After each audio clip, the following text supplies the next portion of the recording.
All of them as well. What a move from the 48. Oh, look at this. And onto the straight they come.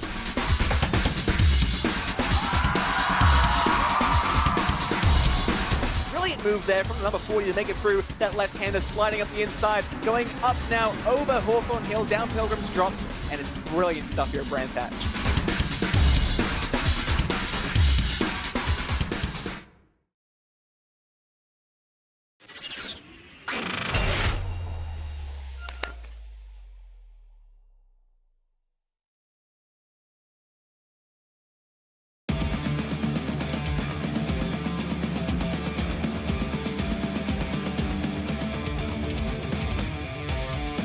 There is just 3 weeks left to go before we crown our champions, and what a ride it is going to be as the British Formula 4 Esports Championship heads north of the border, this time to Knockhill.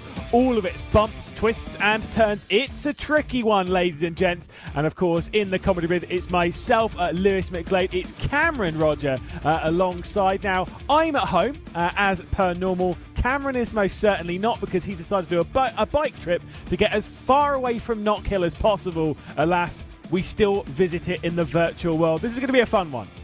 Yeah, it certainly is. I can't wait to see what happens here at Knockhill. It's been an amazing circuit over the years. It's so tricky, and I think it's going to be a completely different style of racing that we've seen. So drivers making sure they hit the curbs especially is going to be the key part for this race.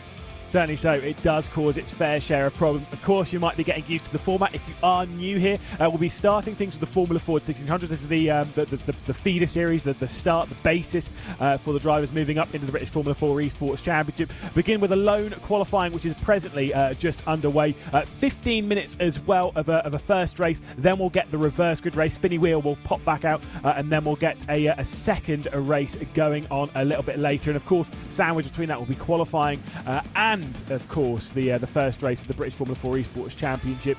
Should be a fun one. Of course, the schedule that we see here, we've done the first 5 rounds. Brands, Donington, Snetterton, Alton Park and Silverstone. Silverstone was absolutely fantastic in both the Formula Fords and in British Formula 4. And of course, we now venture to Knockhill before heading to Donington Park for the Grand Prix layout there and the Grand Prix layout at Brands Hatch to round out the season. Standings wise, this is including 2 rounds of drop score. Henry Moore is the driver heading the points by just 5 over Dan and Moore, who's off back-to-back pole positions at the moment. Ronnie Smith and Jason Cooper in quite a tight fight, the third in the championship. And Adam Tompkins, who missed the last round, is just behind as well.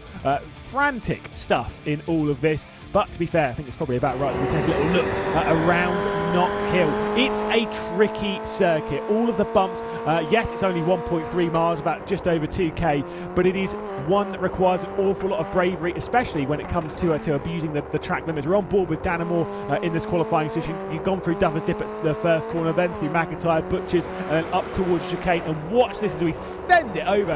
In qualifying, they'll be taking as much of the curve as possible, not worrying about damaging the floor. In the race, it'll be slightly different as we head on the Brabham straight down towards Clark. Out of Clark on the railway straight, you've got the comms tower on the right hand side at the top of the hill as we race our way down towards Taylor's. The hairpin right at the bottom of the circuit before getting it down onto the anchors and then opening it up. This is to start another timed lap, because you want to run out wide and then fire it out onto the straight as fast as possible. And we know this qualifying session will get faster as it rolls on. Cam, give Zero a break. Apparently, it's not Henry Moore's my hero anymore. Yeah, Zero's certainly been one of the more exciting drivers to watch this season, but unfortunately, season hasn't quite gone exactly how he would have wanted, but still looking very strong indeed. But yeah, I think the time's going to get so close. There's not many corners around here as Britton jumps up into P3. Chris just behind him in P4, though Groves then takes that P4 in consequence as well. But yeah, it's going to be so close with the times here. But it does seem that once again, Henry Moore has a bit of a jump on the field at the top of the standings. Yeah, but I think, when we saw that lap time come in, of course, from Danamore, he went out wide. He wasn't really trying to go for it too much on that lap, maybe saving it for another one, maybe took too much of the curb going through the chicane. Lee Britton here is our focus of attention. Qualified 20th.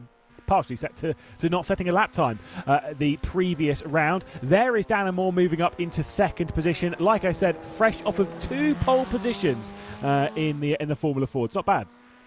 No, that is doing a very good job for his championship as well. Unfortunately for him, with the drop points, he can't afford really any bad rounds because he's going to start losing some of his better rounds. Whereas Henry Moore, he has so many good rounds. If he has a bad one, it's not going to count to his championship. So Moore needs to be very, very consistent through these last 3 rounds, and then he should be able to at least challenge. 5 points is the gap between Moore and Moore, and just 1.5 tenths this time round. So I think it's going to be a great battle between the pair here at Knockhill.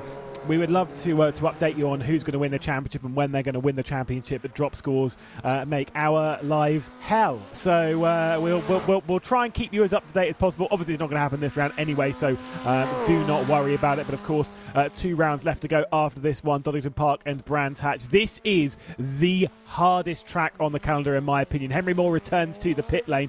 It's also the shortest, maybe second shortest. I think Brands Indy might be a little bit shorter.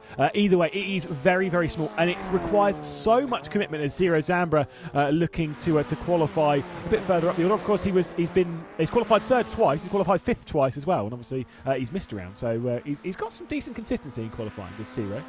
Yeah, I think just getting up inside that top 5 is always good either way, whatever happens, because the reverse grid, the minimum number is 5, so if you can finish there in the first race, then that's going to be a very good round for you, getting a couple of consistent results. Although we have seen overtaking is very frequent in this championship when the opportunities come, especially back at Silverstone a couple of weeks ago. I mean, it was just absolutely ridiculous, the racing that we had there. Will be a little bit harder though at this race as Cooper goes up to the top, just 9 thousandths behind Moore. And of course, Jason Cooper has qualified in second place twice this season. He's been on the front row a couple of times. At the first round of the championship at Brands Indy, of course, Henry Moore was the driver that was on pole position that day. And then at Oulton Park a few weeks back, before we had a little mid-season break, that was when Jason Cooper was on the front row for the last time. Ollie Ettridge will work his way up towards the line, yet to set a lap time in this session. We'll take a little look around on board with him. Ollie Ettridge did come off of his first ever top 10 qualifying session in the Formula Ford's last round. So that's a solid performance from him. We'd like to dearly repeat that at Knockhill. Yeah, I think the consistency here is going to be so difficult. Look at the amount of curve he's taking. That is absolutely ridiculous, but that is commitment you have to have around here, and especially this corner as well. Clark coming onto this back straight. You need to use all of the curve and get that momentum. As you know, these cars really don't have much horsepower, and especially in the race, this is going to be the main, possibly the only overtaking opportunity here in towards Taylor. So you've got to be getting that run. And look at the absolutely late apex. It's almost a double apex. It's start of corner, and it's really sort of tightens up to want to get as late apex as possible. Just carry this speed up towards the start finish line. I think going out wide there is probably saying that it's more about banking on the second lap time here, or maybe later on in the session. I think some drivers, because it's such a short lap, they play qualifying slightly differently. Some drivers are doing all of their laps towards the start of the session. Other drivers are leaving it until that final moment. I think Ollie Ettridge is one of those ones that wants to leave it late. Whilst it doesn't matter too much when it comes to traffic on the circuit, because it is a lone qualifying session, sometimes you like to see what the benchmark is so you know what you're going after. Maybe less so for pole position, more so for just working out where you want to be in the order. Just a few drivers out on circuit at the moment. Martin Vilk being one of those in 6th position at present. Daniel Caulfield and Ollie Ettridge. Jack Badger not out in this session. There is Martin Vilk, of course, with those distinctive red wheels. The likes of Henry Moore, Jason Cooper, Dana Moore, Zero Zamba, Ronnie Smith, all those towards the front. They are done with the session. They will not be going out. Yes, maybe just a couple of laps coming in, but the laps that we do have, Zetrich jumps up into 18th place, but the laps we do have are so close. Half a second for the top 11 drivers, down to Owen Whittle there in 11th place. That is just so tight, and so between them is literally just a few thousandths between each person, so it's going to be a really close race. And I am very much looking forward to this. Of course, the 2 races as well, the reverse grid could cause havoc if we get some interesting names jumping up towards the front there. Ettridge, though, just coming through Clark's onto this back straight once more, really sliding the rear end there. Yeah, just hanging it out wide as we come down on the little railway straight. It's such a short circuit, but in a car like this, almost massive.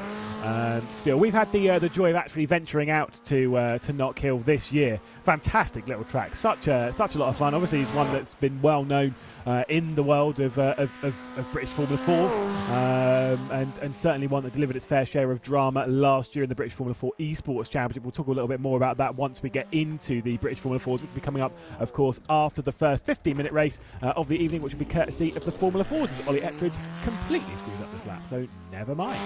Yeah, that's not going to be a personal best, is it? Yeah, it's interesting you say obviously about certain incidents happening and that sort of thing is so easy to do around here. It's, I say, yeah, we went there a few weeks ago, or a couple of months ago now, and yeah, time flies. And it's also flying Martinville there over the chicane. It's such a little go-kart circuit, really. I mean, even the sort of the BTCC cars that we saw back then, I mean, they are so fast around there, let alone the Formula 4s, which are even quicker than that.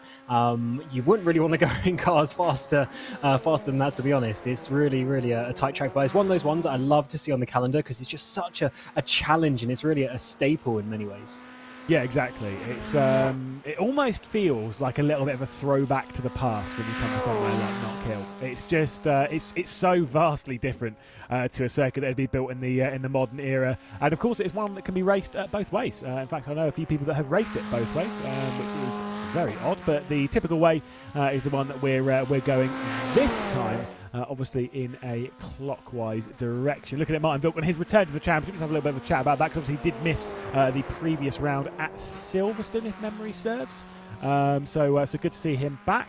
And Silverstone was pretty exciting, but maybe he'll add to the race here. Qualifying's basically done. We're into the final few seconds, so we'll get ready for the race.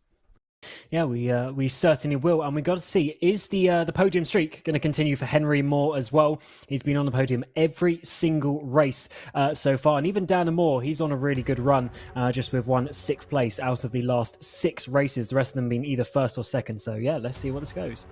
So then we'll take a look at the qualifying order. Henry Moore once again bouncing back on the pole position, this time for the 4th time this season. Jason Cooper on the front row for the 3rd time, as we've got 2nd of the championship. Dan Moore starting from 3rd. Ciro Zambra will start from 4th position, and we'll see what Ronnie Smith can do from 5th. Martin Vilken has returned to the championship, starting from 6th position in the 51. It's the 2nd best qualifying in the Formula Fords. We get Ed Hope in 7th. Lee Britton with a personal best, qualifying 8th place this time, with Franek Sikorsky inside the top 10, with Jordan Groves just rounding it out. Owen Whittle and Matthew Crisp inside the top 12 before we get to those final sort of few positions. Connor Skidell, Isaac Phelps, Cam Knowles, Matt McBarker a little bit further down than maybe we would expect. We know he's a top 10 driver in the championship. Brandon Loudon also, as we see the last few roll their way through. Dan Caulfield, Aaron Mentor and such towards the back of the field. You can see them out there on the grid, ready to go for the first race of the evening. 15 minutes onto the board, and Henry Moore from pole position leading them down towards that first corner at Duffers Pit. There's a perfect start from him in the Formula Ford. Rolling down the inside, you can see Ronnie Smith having to deal with an outside charge coming in from Martin Vilk, but a perfect start for our championship leader Cam, holding on from Jason Cooper and Dana Moore. Not a dramatic start there. No, not for the top 3. They've got away rather nicely with the battles in behind. Look at the little squad of cars that we've got coming through the chicane. That is Zambra. He's trying to hold off Smith. There's already a Cooper having to take a defensive line as well. For Dan Moore coming out onto the back straight. There's a huge dive up the inside there from Ronnie Smith. Yeah, Ollie Ettridge went out wide. There was Ronnie Smith down the inside of Ciro Zambra. And now we might see the nudge coming in from Martin Vilk. But of course, it's side by side for 2nd place. Dan Moore does not want to settle for 2nd or for 3rd. He wants a victory onto the cards. He wants to close down those championship points, and he will move his way up into 2nd. But it's going to be a drag race down to the first corner.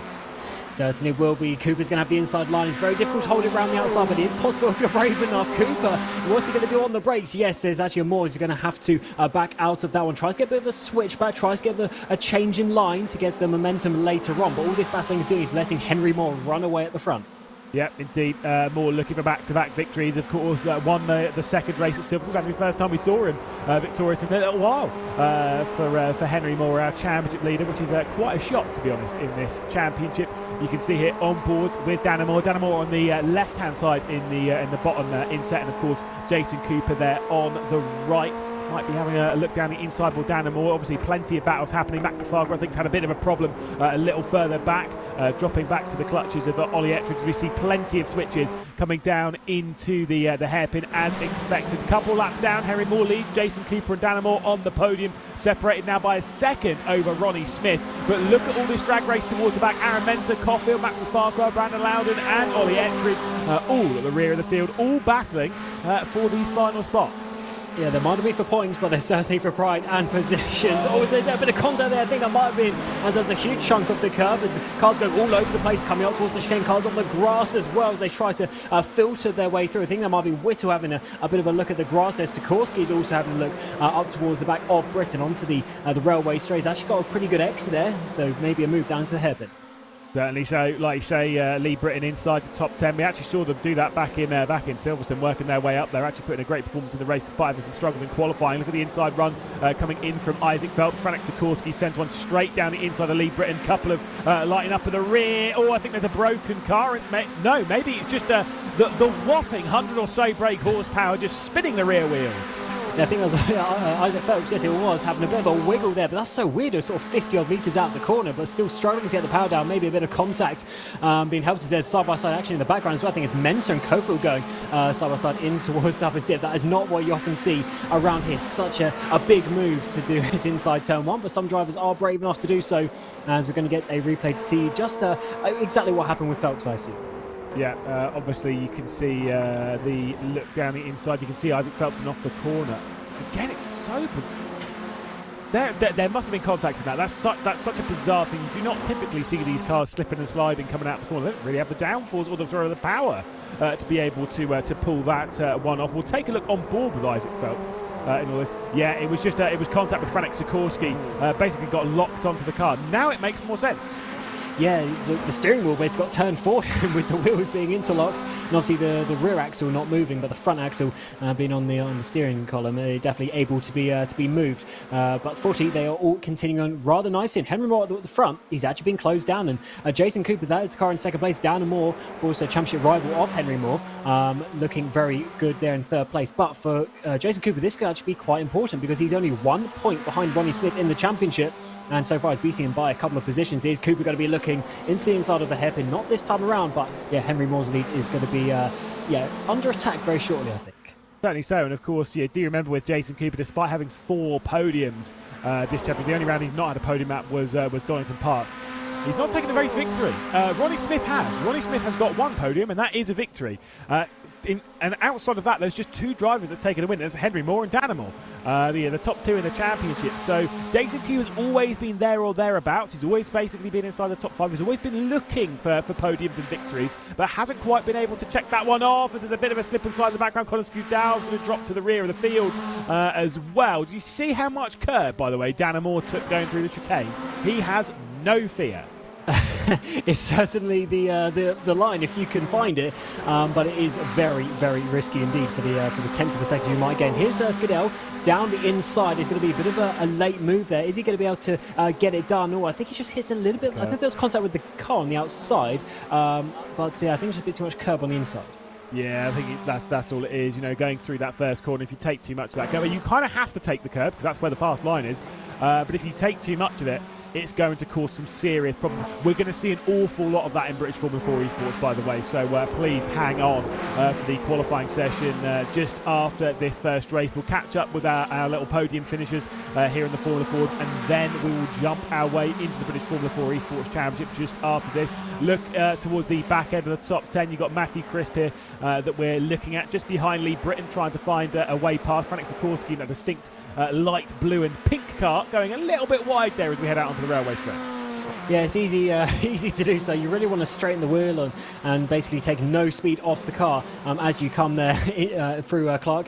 Very important to get the run onto the straight. And talking to the straight, that might be a place where Martin Wilke is going to be making a move on Zero Zambra in towards the first corner, but Zambra just having enough speed there this time around. But they're really starting to put on the pressure. And I think this is one of those sort of tracks where we see, maybe you don't often see side-by-side action all the time, but what you see is someone in behind like this, Martin Wilke, he puts so much pressure on Zambra. The Zambra has to start taking risks through the chicanes, through the curbs, and at some point they will crack and they will make a mistake.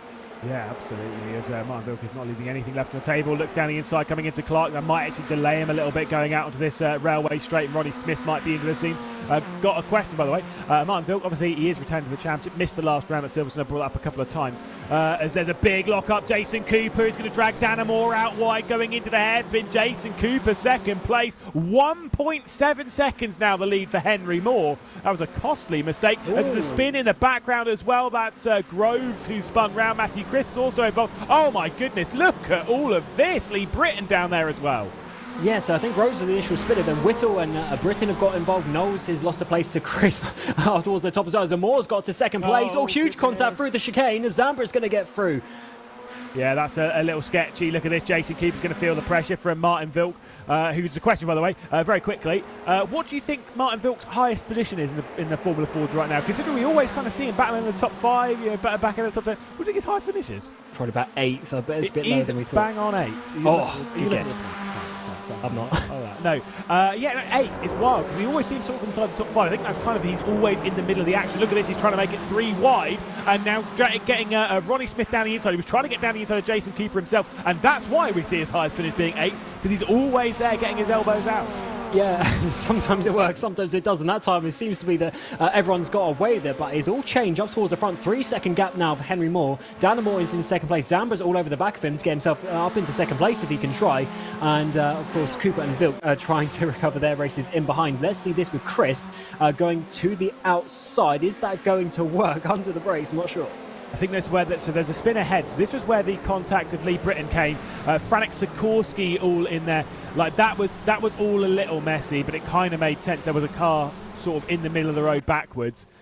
It's going to cause a couple of problems, and so that's where that came from. So at least that slightly makes more sense now as we look at Danamore in second position. I think the chances of victory have absolutely gone. Henry Moore's not the kind of driver to make a mistake from this position, and probably won't take as many risks over the curbs, again, to not damage the car in the next 6 minutes and 10 seconds.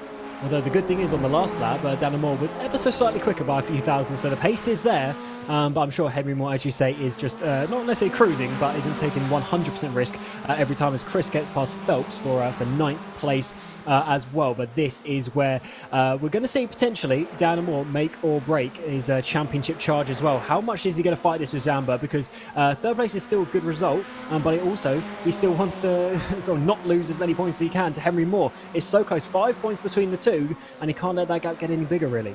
We've not seen, really, the same Ciro Zambra that we saw for the first couple of rounds of the season. Obviously missed the Snetterton round, which was the 3rd round of the championship. Came back and has not quite seemed like the same driver, although to be fair, we have seen some excellent flashes from him.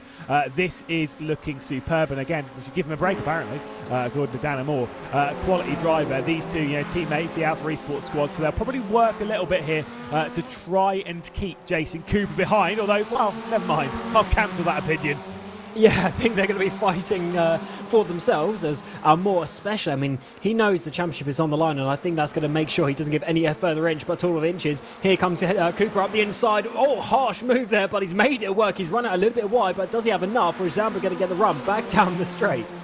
Certainly so. There is Zero Zambra, right-hand side in that distinctive 78, best number in the all of motorsport and sim racing. Straight down the inside, Zero Zambra is going to go. Jason Cooper's going to drop it out wide and probably go for an up and under here on the start-finish straight to try and get an inside run going into Duffers Dip, the first corner, and certainly has the drive off the turn. You can see the gap that's open between Dan and Moore. You can see the gap that's closing between Ronnie Smith, Martin Vilk and this group in the battle for the final step on the podium. It is Jason Cooper working his way through, and two of the drivers that we've seen on the podium the most this season, currently running 1st, 2nd and 3rd.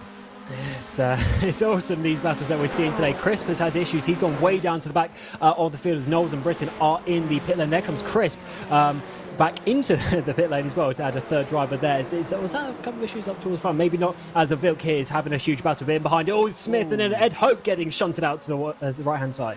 It's always going to happen as you come through, Clark. Just the odd bobbles and change the line. You run out quite wide onto the green sort of painted concrete. as there's the inside run coming in from Martin Vilk. This might be a bit of contact between himself and Ronnie Smith. Smith with the outside line through that final corner, giving him a much better run than the start-finish straight. Same with, to be fair, Ed Hope, who's probably got an inside run here, trying to get down the inside coming into the first turn on Martin Vilk. He's now going to go outside, almost 3 wide as they head their way through the first turn, and Martin Vilk's going to be the one spinning and going back down the order.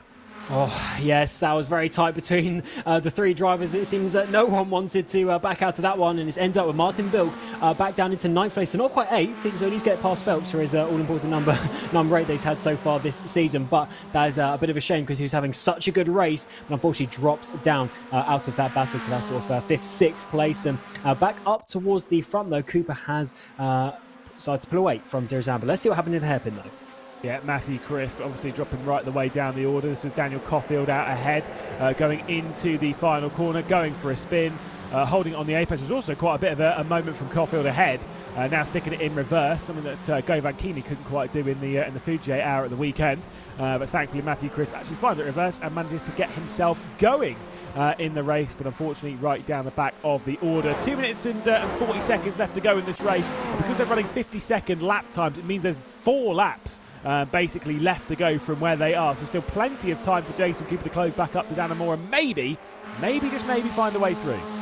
Yeah, completely different to some of the other tracks that we've seen, especially last time out at Silverstone. It's over 2 minutes a lap. Here it's under 1 minute, so literally under half the time, which means we get double the amount of laps, which is really, really good to see. The laps just keep on coming around here. Here's Groves, though. He's got a massive group behind him. He's got Cofield, McFarquhar and Loudon all trying to get that slipstream down towards the hairpin. It's going to be very difficult to defend from all of these, especially with the double slipstreams coming in from behind. He goes to the mid part of the track and down the inside. There's going to be a huge send from Cofield. Can he make it stick on that inside line? Yes, he can, but also up the inside, it might be McFarquhar onto his front straight.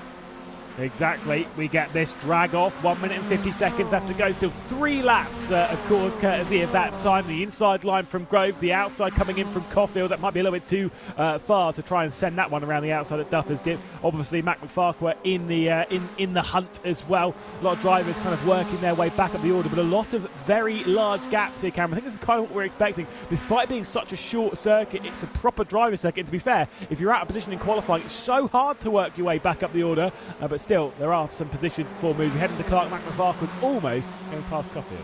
Yeah, I think maybe he's trying to go around the outside, but also maybe just trying to open up this straight. He's actually going to have a slipstream there to the inside as Groves is giving in the slipstream. He moves back over towards the braking line, but up the inside is going to be from McFarquhar. Cofield goes a bit later on the brake zone. That's actually a decent line around the outside, but unfortunately has a bit of a wiggle, loses that momentum. Now needs to look in his mirror. So Loudon coming onto this front straight, but McFarquhar, that really lovely, clean move up the inside. Yeah, lovely stuff. Absolutely beautiful. 50 seconds left to go. Couple of laps, penultimate lap of proceedings. Bit out wide there goes Jordan Groves. So, yeah, a little bit of a run through the chicane. You see Skudal and Mensah and Owen Whittle all switching positions going into that first corner. Toward the front, not much is happening. Henry Moore will come into the final corner. He'll head out of it and start the final lap of the race, looking for his 6th win of the season as Aaron Mensah retires from the race. It's a shame to see another driver being added to that list. Looks like Knowles and Britton also out of the race. They've been in the pits for quite a few laps now. As look at this, so for second place on to the final lap of the race, as you say. But is there one final opportunity? Cooper, I mean, his speed looks really good today. Can he dive down the inside in towards McIntyre's? Not quite, but he's certainly looking. Thought he was actually going to clean Danamore straight off the road there was Jason Cooper. He's looking for his 5th podium in the championship. And to be fair, Danamore's looking for his 3rd consecutive. It would be his 2nd longest streak. He's had 3 podiums in a row before. As well, take Jason Cooper off the podium as he now makes contact and goes for a spin. It was contact between himself and Zero Zambra. Very dramatic indeed, and he'll drop his way down the order. We'll catch up on where he's ended up in proceedings, because the first race of the evening, of course it is going to go the way of Henry Moore, victorious for the 6th time this season and making it 11 consecutive podiums for the championship leader. Danamore and Zero Zambra will round out the podium as we see Jason Cooper across the line in 6th. Hey, that could be reverse grid pole, you never know. Yes, it certainly could. As that was very interesting to see through that battle on that final lap. It started with Cooper going for the run into this corner, actually, in towards McIntyre's, but that just lost in the momentum. He made another mistake in the chicane. Zambra capitalised, and then Cooper somehow ended up backwards. So once again, that's gone from bad to worse for Cooper. He almost won the race in Silverstone, but had a crash on the final lap. Here, almost was on the podium, and again, had a crash on the final lap. Very dramatic indeed. So Henry Moore victorious once more. Less dramatic for him. We'll catch up with him in a few moments' time before we head into the first of the evening's festivities for the British Formula 4 Esports Championship. But before we even get to that, we need to bring out the spinny wheel. Of course, numbers 5 through 10 to decide the reverse grid for the second race of the Formula Fords coming up. I don't think it's going to be 10, so they'll be thankful for that. But it's only one better. Woohoo! Cam, we're going to get a 9-car reverse grid for the second race of the Formula Fords. Wow, that almost couldn't be much worse. It will put Martin Vilk on the reverse grid pole. Of course, as we'll take a look at the standings from the race. Jason Cooper getting the fast lap, so we'll receive a bonus point for that one. Henry Moore victorious. Dana Moore in second place with Zero Zambra on the podium. Ed Hope, fantastic result from him. Obviously working his way up the order and showing some of the fantastic speed that we've seen from him. One of the better performances that we've seen from Ed Hope. As we can see, Ronnie Smith, Jason Cooper, Isaac Phelps, Frank Sikorsky, Martin Vilk, those will be the drivers that get reversed. And then the drivers that will be in their normal positions. Mac McFarquhar will be the first of those. He'll be starting from 10th position in the next race. Jordan Groves, Brandon Loudon, Dan Caulfield, of course, Owen Whittle, Matthew Crisp, Connor Skirrell, and Ollie Ettridge, who had a couple of issues in qualifying and an issue very early on in the race. A late retirement from Aaron Mentor, and of course Cam Knowles and Lee Britton, who was looking pretty fast this round, unfortunately didn't quite piece it all together. Jack Badger will be the last of those as a retirement from the race. First of all, let's catch ourselves up with Henry Moore, of course victorious once again in this championship, and just getting the job done. Henry Moore, that's was it the 6th one of the season? You just can't stop winning. That's 11th consecutive podium. You were saying about this round maybe looking a little bit sketchy because of the curbs, because of the damage. How was it out there? Yeah, it was good. As soon as I had a decent gap, I just tried to bring it home. Not really taking too many risks over curbs. Still getting it wrong a few times, but yeah, I'm happy with the win. Decent gap to second, and yeah, well done to Dan as well for getting the podium.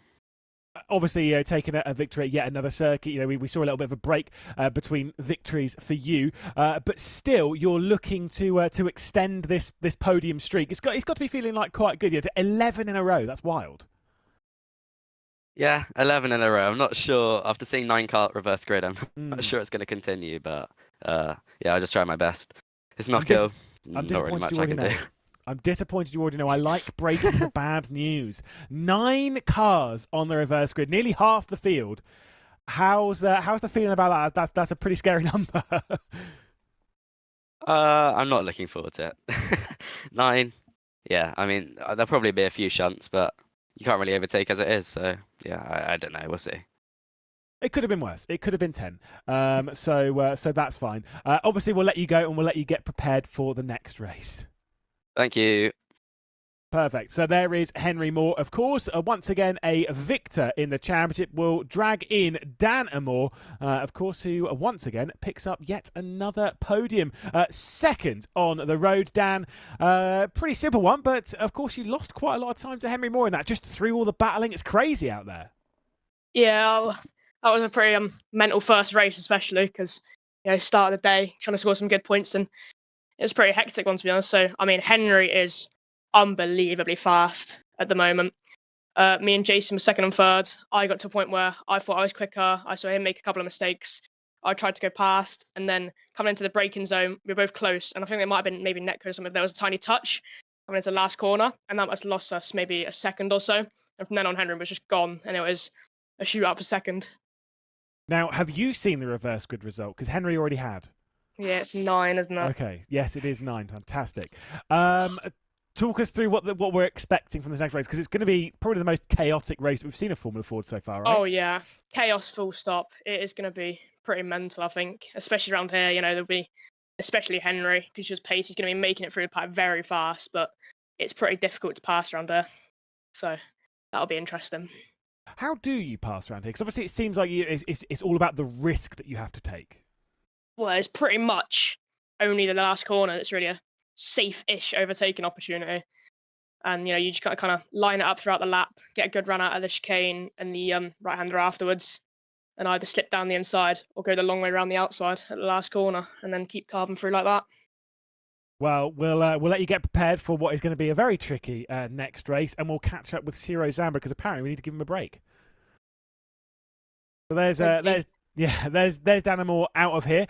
Let's grab in Ciro Zambra before we roll into the British Formula 4.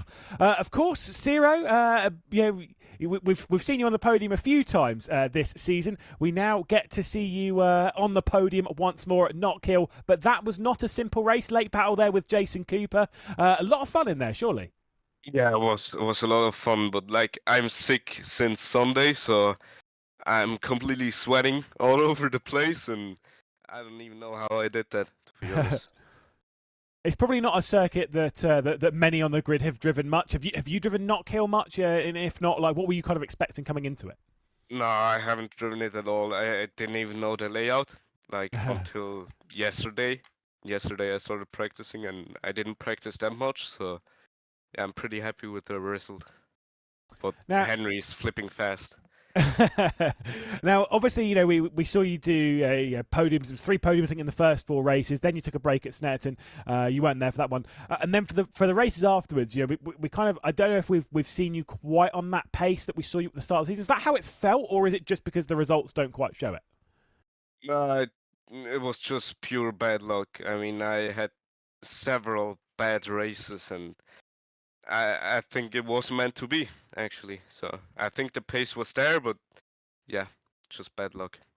Well, Ciro, mate, we'll let you get yourself prepared, of course, for the second race coming up a bit later on. Yeah, thank you. Well, there we go. Ciro Zambra, of course, on the podium. And again, a fantastic performance from him. But you know what time it is now. It is, of course, time to move into the British Formula 4 Esports Championship. Of course, courtesy of our partners, the official partner of the British Formula 4 Esports Championship, being Wave Italy. It's been a dramatic season thus far, of course, culminating in that excellent final race at Silverstone just last time out. We've been to Browns, we've been to Donington, Snetterton, Alton Park and Silverstone. And, of course, we have 3 rounds left to go in the championship to sort out where things are going to be. Of course, Knockhill, where we are presently at for what is going to be a delightful round. Of course, the format, as always, they're going to go into qualifying in just a moment's time, about now, to be perfectly honest, before we get into the first race of the evening. You can see on the right-hand side there, of course, £8,500 worth of prize pool, but there's also an extra bit for the winning team, for the second place team and the third place team that will be receiving a full day in the base performance simulator in Banbury as well, the official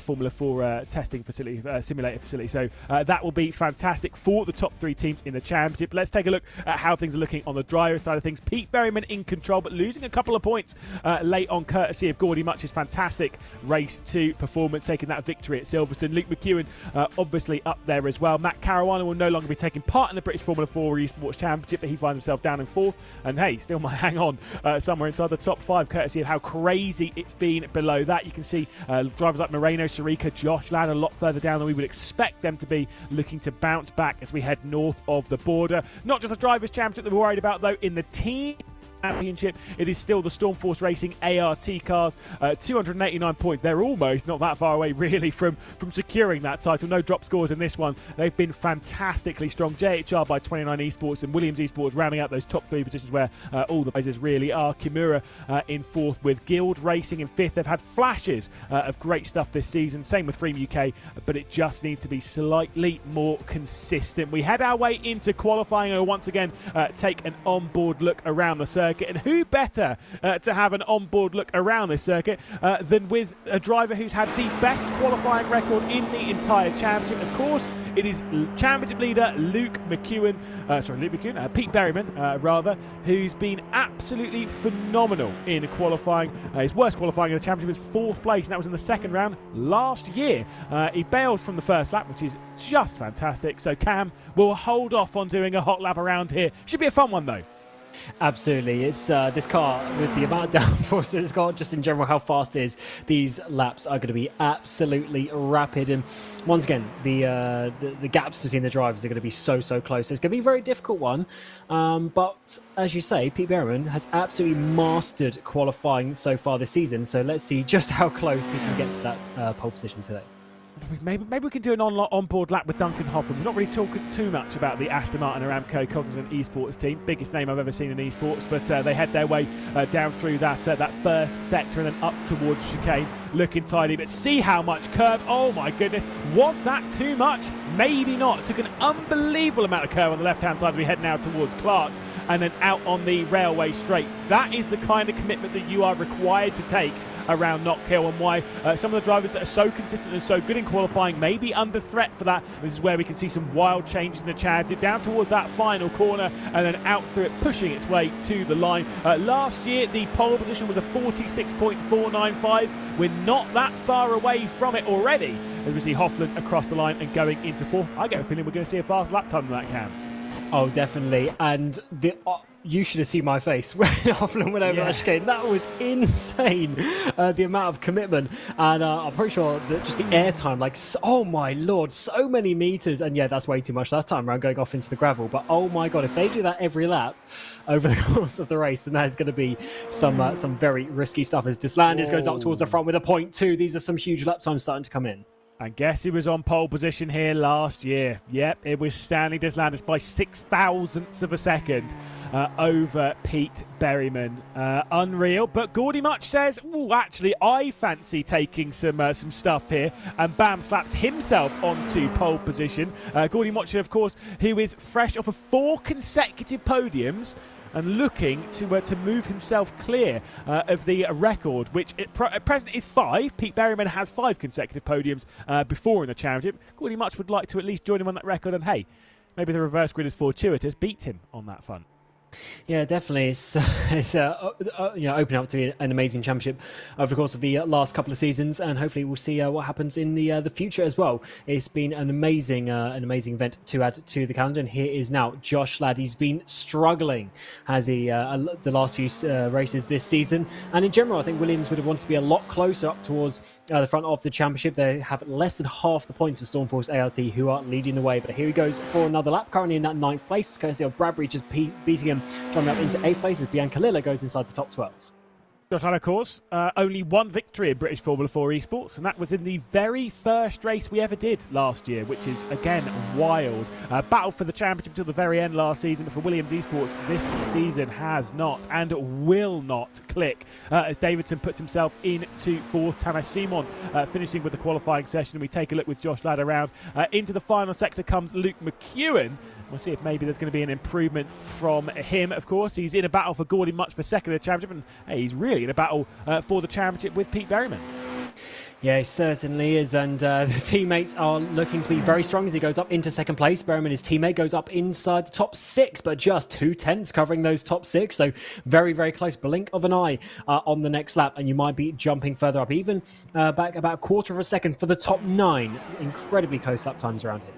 It really, really is incredibly tight, as we expect around Knockhill. Moreno Sharika inside the top 5 with a 3rd place at the moment, which is fantastic. 4.5 minutes left to go. I don't know how many people have got laps to go. I hope Pete Berryman definitely does, because he's looking at his worst qualifying ever in British Formula 4 Esports. He's qualified 1st or 2nd in every single occasion, with the exception of 1 where he qualified 4th. This is much worse than that, as we see Remy go across the line into 5th. 4 minutes and 30 seconds left to go. Gordy Much is venturing his way back on the circuit, so maybe there is potential for some more laps to come in from Pete Berryman. He's now 7th. Yeah, it looks like, especially with the sort of the tyre warm-up and stuff that we're seeing between the teams as well, with it being such a short lap, it's actually, in many ways, more difficult to get the tyres in the range that you want. You don't have as many corners, then it's like, oh, do you then go for another lap and that sort of stuff? And it's definitely a lot of tactics around here with it being such a short lap. Very, very tricky indeed, but yeah, this driver on the screen for JHR by 29 Esports. Gordy Much, what a race he had back at Silverstone. Jumped down to 8th place and then managed to get back up to the race victory.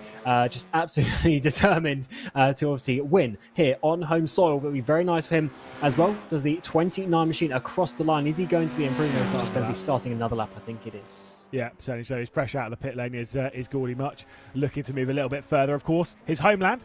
He is a very proud Scotsman, but we'll have to wait and see if there is going to be an improvement on this of 46.163. 2 drivers you will not see, by the way, out in this qualifying session, Matt Emery and Isaac Ardvedson. Matt Emery will be starting from the back of the first race. Isaac Ardvedson will be starting from the back of both both races this evening, courtesy of breaching their own fair share of licence points through the championship. I mean, Isaac Arvidsson got 8 penalty points from the previous round alone, and now is set at 10 penalty points across the season. Let's see if there is going to be an improvement from Gordy Much. I'm not so sure it will come from the first lap of things. I think it's more the second lap where they're looking for that improvement across the line. That is exactly the case. 46.5, not ideal, but to be fair, he's on pole position at the moment, so it doesn't really matter. And no one else has really gone out.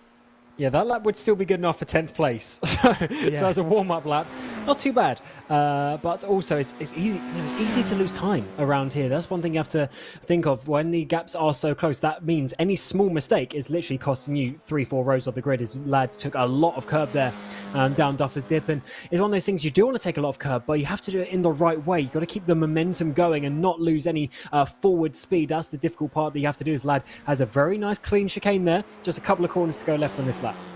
And certainly so. Tamas Simon is another one who's going to be out on his lap, just starting it at the moment. Josh Ladd tracking a couple of tenths down on the lap time that Gordy Much has set in this session. So still might be enough to move him up the order inside the top 10, but nothing more so than that. I'd probably say it's about 7th or 8th position that he might end up heading into across the line. Is there going to be an improvement from him? Oh, not even that. My goodness me, losing a lot of time in that final sector. Tamas Simon will be the last one to come through to what has been a fairly quiet end to the qualifying session. No one's leaving their laps really late, apart from Gordy Much, who's got one more to do on the board. I don't think he's going to be improving. This is quite close though. Yeah, it seems a lot of the laps being done earlier in the session. Let's see what we have in the final moment. So is there going to be some improvements? Here's Gordy Much out onto the start-finish straight. A 46.1. He's looking to improve his own time. No, 46.4, but he does have time for another lap in this session. Let's see if he's going to do an improvement. Absolutely sends it there over the first couple of corners. That's a lot more clean than what we saw from Josh Ladd, though.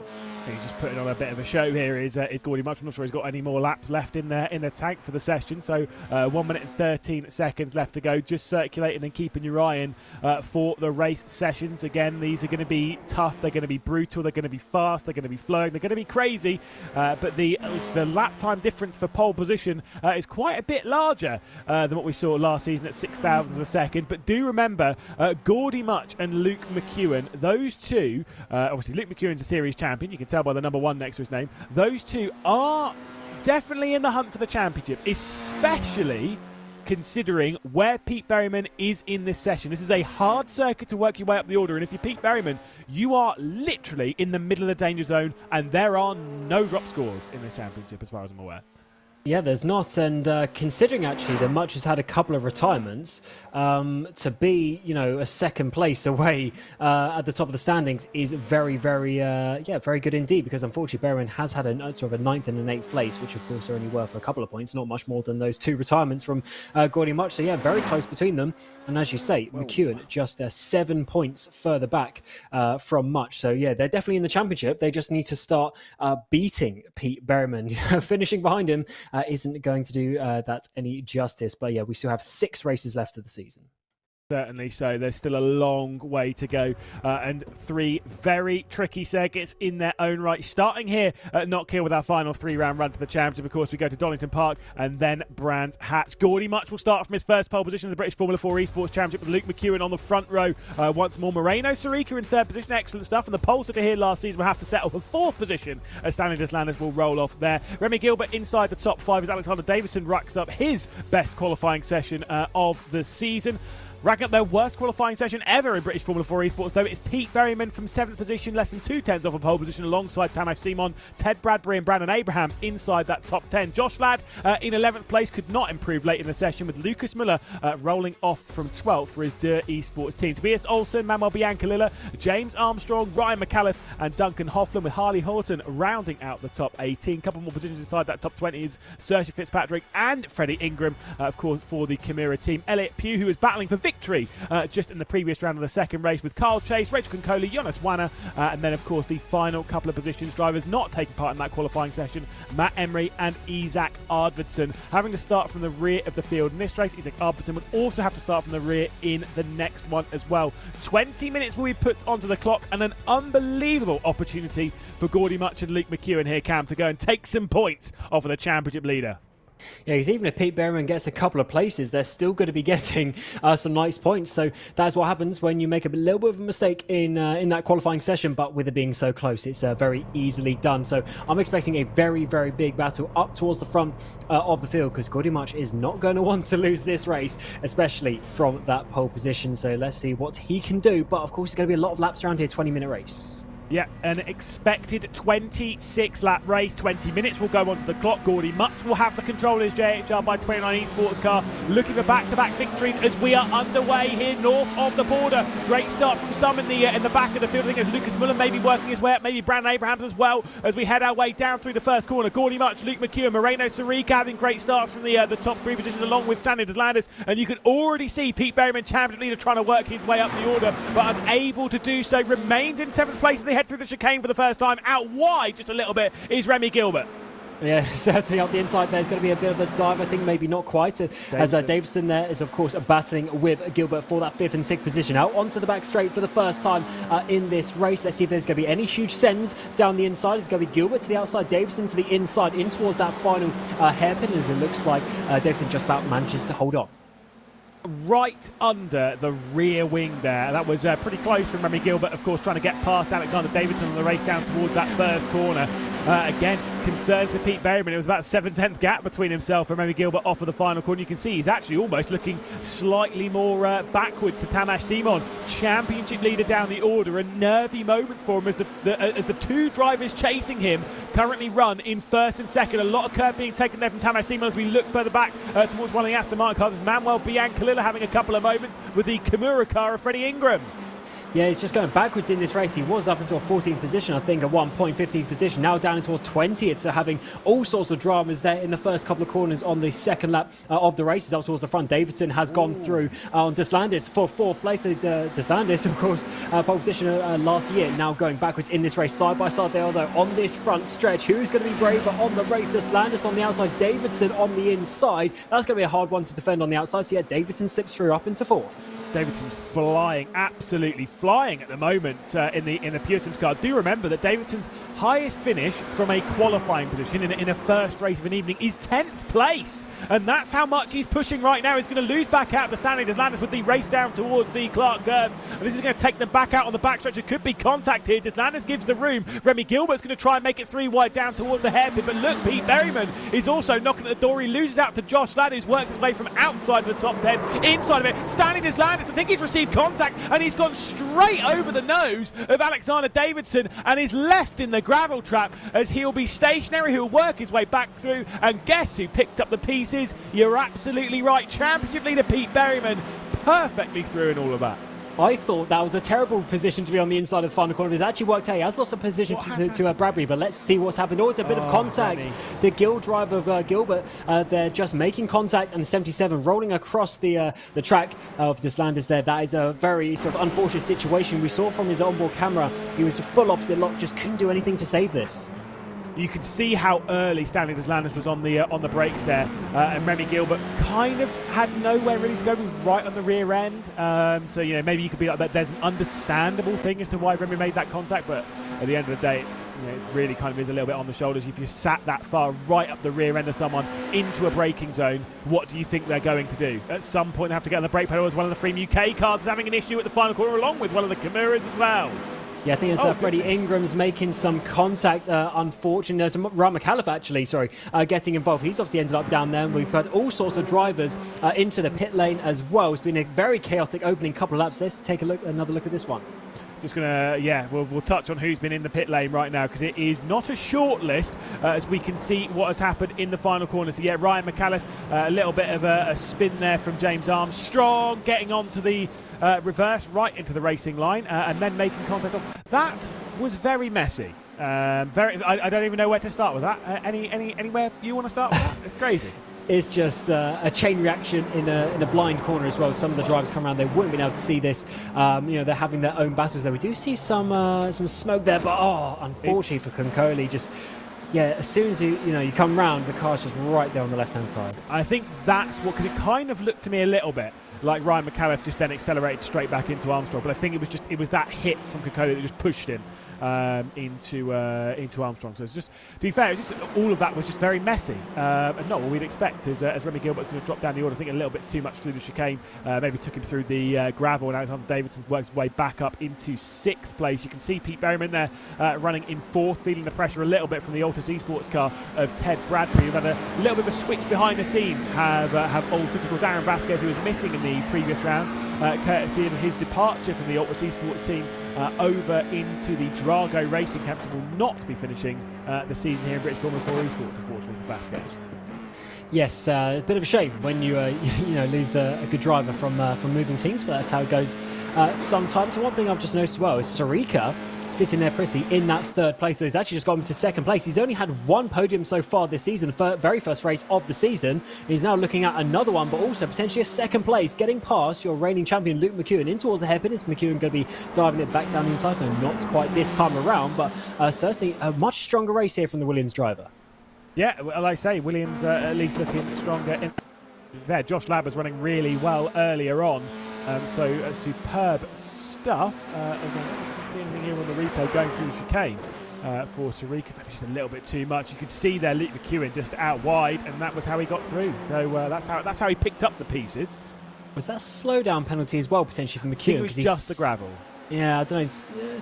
It's interesting one because he's very slow getting back up to speed there. But either way, that is how he lost the position and now needs to try and get it back. Gordy Much is enjoying this one. He's got a 2nd lead. As massive moment there from Bradbury. He got up the inside of Pete Berryman, I think, but then went too wide. Now he's losing another place as Davidson gets back past. And Davidson's looking fast. Honestly, Davidson could be pressuring Pete Berryman here in the very near future. Let's see what happened with Ted Bradbury. So you can see right up the rear end of Pete Berryman. I think might make a little mistake here going through the chicane. Opens up the door. You can see Berryman out wide, gets 2 wheels into the gravel, manages to catch it again. Brilliant stuff. And Ted Bradbury with an unreal send to the inside. Just a little bit too much, asking too much from his car, which was not compliant on that occasion. Just want to touch on one major thing. We've got we had 26 cars in this race. We're down to 15. We might be down a couple more as Moreno Sarika's been off the road at the chicane.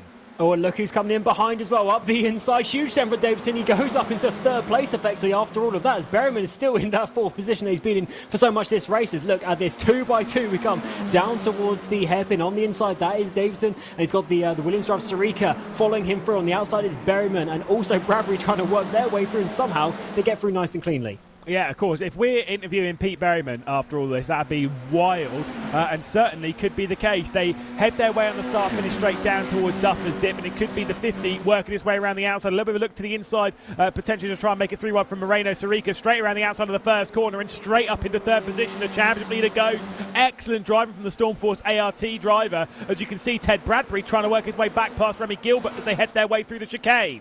And Josh Ladd is getting on the back of this. Oh, there's a huge wobble there once more as they're switching positions all over the shop. As that was Remy Gilbert now losing the position to Lucas Müller. As I don't think these drivers have stayed in the same position for more than 1 or 2 laps. Absolutely crazy stuff. Back towards the front though. Davidson around the outside is going to be in there. Sarika sending up the inside. Bradbury's trying to find his way through too.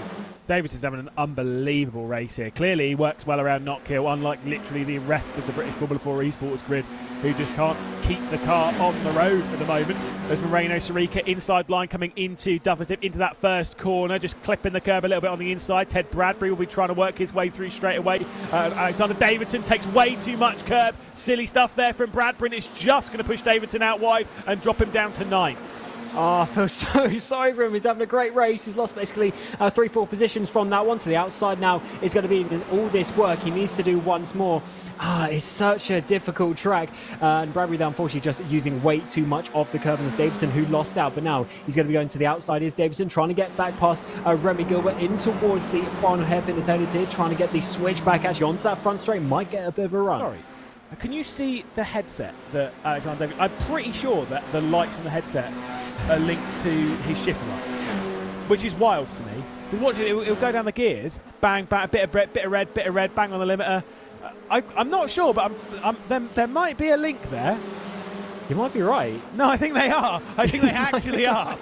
That's amazing. Hero. Love it. I mean, it's a bit weird because he can't see it, but at least we can. Is off the road once again. That's Josh Ladd this time round. Around the outside now it's going to be. Manages just about hold on to that.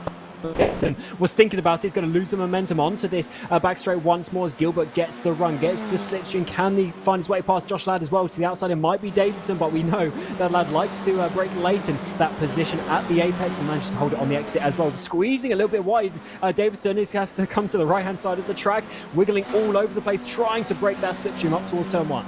Not even halfway through this race, by the way. We're about 20 seconds away from the halfway point. That's how crazy this race has been. Almost breathless action.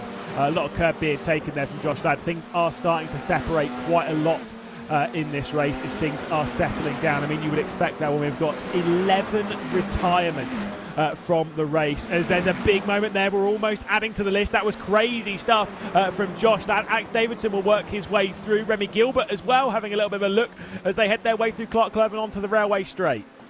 Certainly do. Lads somehow holding on to these, trying to make past these positions. Davidson just about holding on, is so close in these battles. Really not easy to do by any way, shape or form. But let's see how this one comes up towards Dove's this time around. Davidson has the track position there and is just about able to hold on this time. It's such a difficult track to overtake. And as we see, a lot of the sort of action that we've seen is because of other people making mistakes rather than just clean moves. Yeah, it's very counter to what we saw with that incredible second race at Silverstone just a week ago, where we just saw some of the best racing that we've ever seen. This has just been a lot of drivers struggling to keep it on the road, which kind of makes sense around such a difficult venue. As there is another one, Remy Gilbert squeezing out Josh Ladd, and Matt Emery will work his way through. I feel Race Control will probably be dishing out a few more penalty points. We might have a couple of back of the grid pens coming in for the penultimate round of the season in just a week's time. Moreno Sarica trying to get the up and under on Ted Bradbury, and made a move into that final corner. Lucas Muller as well in the background, waiting to pick up his position to maybe sneak his way through into the top 5. Oh, lovely move there from Sarica. Bradbury having to just back out to that one on the outside. We have seen it work. Berryman did make it work a few laps ago, but it's so risky. And yeah, just going back on that move actually from Berryman, didn't say at the time what a move that was, and such risk from a championship leader, but he knows, and it's actually worked out because he's on the podium as it stands. But back to this battle on the screen. Bradbury has to defend now down towards, Sarica defending down towards this final hairpin. Bradbury there up the inside. It is going to be for Altus. Can he find his way through? Beelines it towards the apex and manages to just find a space. Yeah, it was a superb move. I was sort of like, I was thinking, well, maybe it's not a superb move. That was a very nice move from Ted Bradbury. Moreno Sarica now having to feel the pressure from Lucas Muller, whose best finish in the British Formula 4 Esports Championship is a 4th place. He's done it twice, maybe on the cusp of doing it again. Out of the way goes one of the Aston Martins that is going a lap down in this race. So a bit of a shame there. But it is what it is. It's Duncan Hoffland, I think, maybe, because I think Manuel Biancalilla remains in the pit lane. Again, it's just absolutely crazy as there is Muller down the inside of Moreno Sarica. Yeah, this race has been quite something for sometimes the good and bad reasons. To the inside is going to be Lucas Muller. Up the inside of the hairpin is the Door Esports driver. Now a bit of a switchback. Lovely move there by Sarica. Can he get the run? Can he get the momentum up this front straight? Not quite, but that was a really good effort there in that final hairpin as Muller now tries to just defend in towards Duff and Stiff, and he should have that one. And Muller, he's done a very solid race here, up inside the top 5 now, just picking off the positions one by one, and he's now got to hold on though for 7 minutes more. I committed, by the way, to how many retirements we've got in this race. Obviously, a few of them have been in the pit lane and have returned to the track because, you know, still some points up for grabs, and you never really know in all of this one. Our pretty much confirmed retirements: Isaac Albertson, Manuel Biancalilla, Stanley Deslandis, Rachel Concoli, Jonas Wanner, Ryan McAuliffe, Tamas Simon and Brandon Abrahams, which is just a wild list. We do have Isaac Albertson's actually come back out onto the track, so who knows. Means we're going to have a few drivers circling a lap or 10 down, which is going to be interesting, is all I can say. Yeah, lap traffic around here is probably the worst circuit possibly in the world, but definitely on this calendar to do so. Monaco's probably slightly worse for lap traffic. Yeah, true. At least there's no barriers here, but there's still very little space to get out of the way. It's absolute sending it over that chicane. Love the onboards around here, Sarica. He's been up and he's been down. He was in 2nd place at one point, remember, in this race. Might have the run here though. Muller's made a mistake through Clark onto the railway straight down towards the hairpin. You just about have enough slipstream, but Sarica actually backs out of that one a little bit, interestingly, deciding not to overtake at this point. Maybe thinking, look, Lucas, mate, you can see Ted Bradbury still there. We can still battle for 4th place. Let's not let's not let our egos get in the way of this with 5 minutes and 40 seconds left to go in the race. Let's try and close down on the Altus Esports car that's presently in 4th place with where they are. They're on the 19th lap of this race of an expected 26, which with 5 minutes and 30 seconds left to go, it kind of sounds wild to say, yeah, it's probably about 7-8 laps left to go in this race. No, that is about right. Again, the lap times are running just about 46 seconds basically for a run around here, which is just crazy.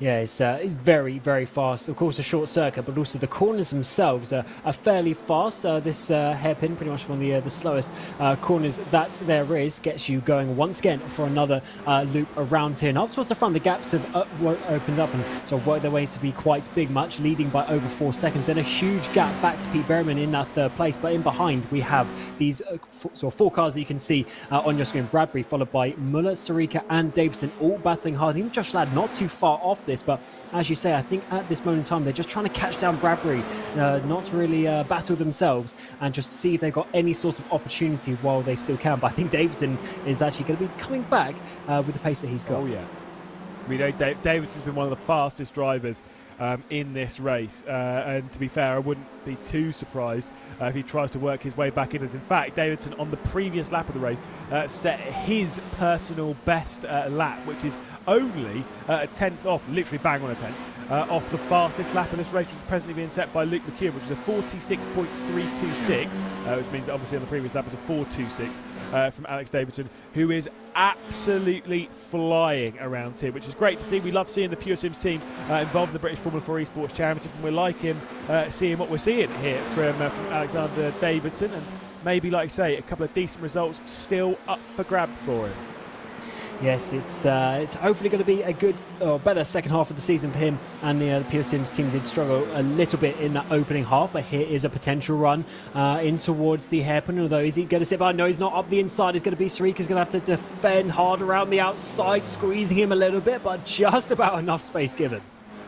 Literally just by a tiny margin. You can see Lucas Muller giving the slipstream just a little bit to Alexander Davidson. Obviously, he's trying to make it side by side in the first corner, but if he knows anything about Davidson's pace in this race, I wouldn't be giving the slipstream to him to allow him to try and pass Moreno Sarika, because he will be on your rear end in a heartbeat. That is how fast he is around here. 3 minutes left to go. Still plenty of time for at least maybe a top 5 from Alexander Davidson, which would be a pretty healthy performance considering he's been off the road a couple of times and not through his own doing, really.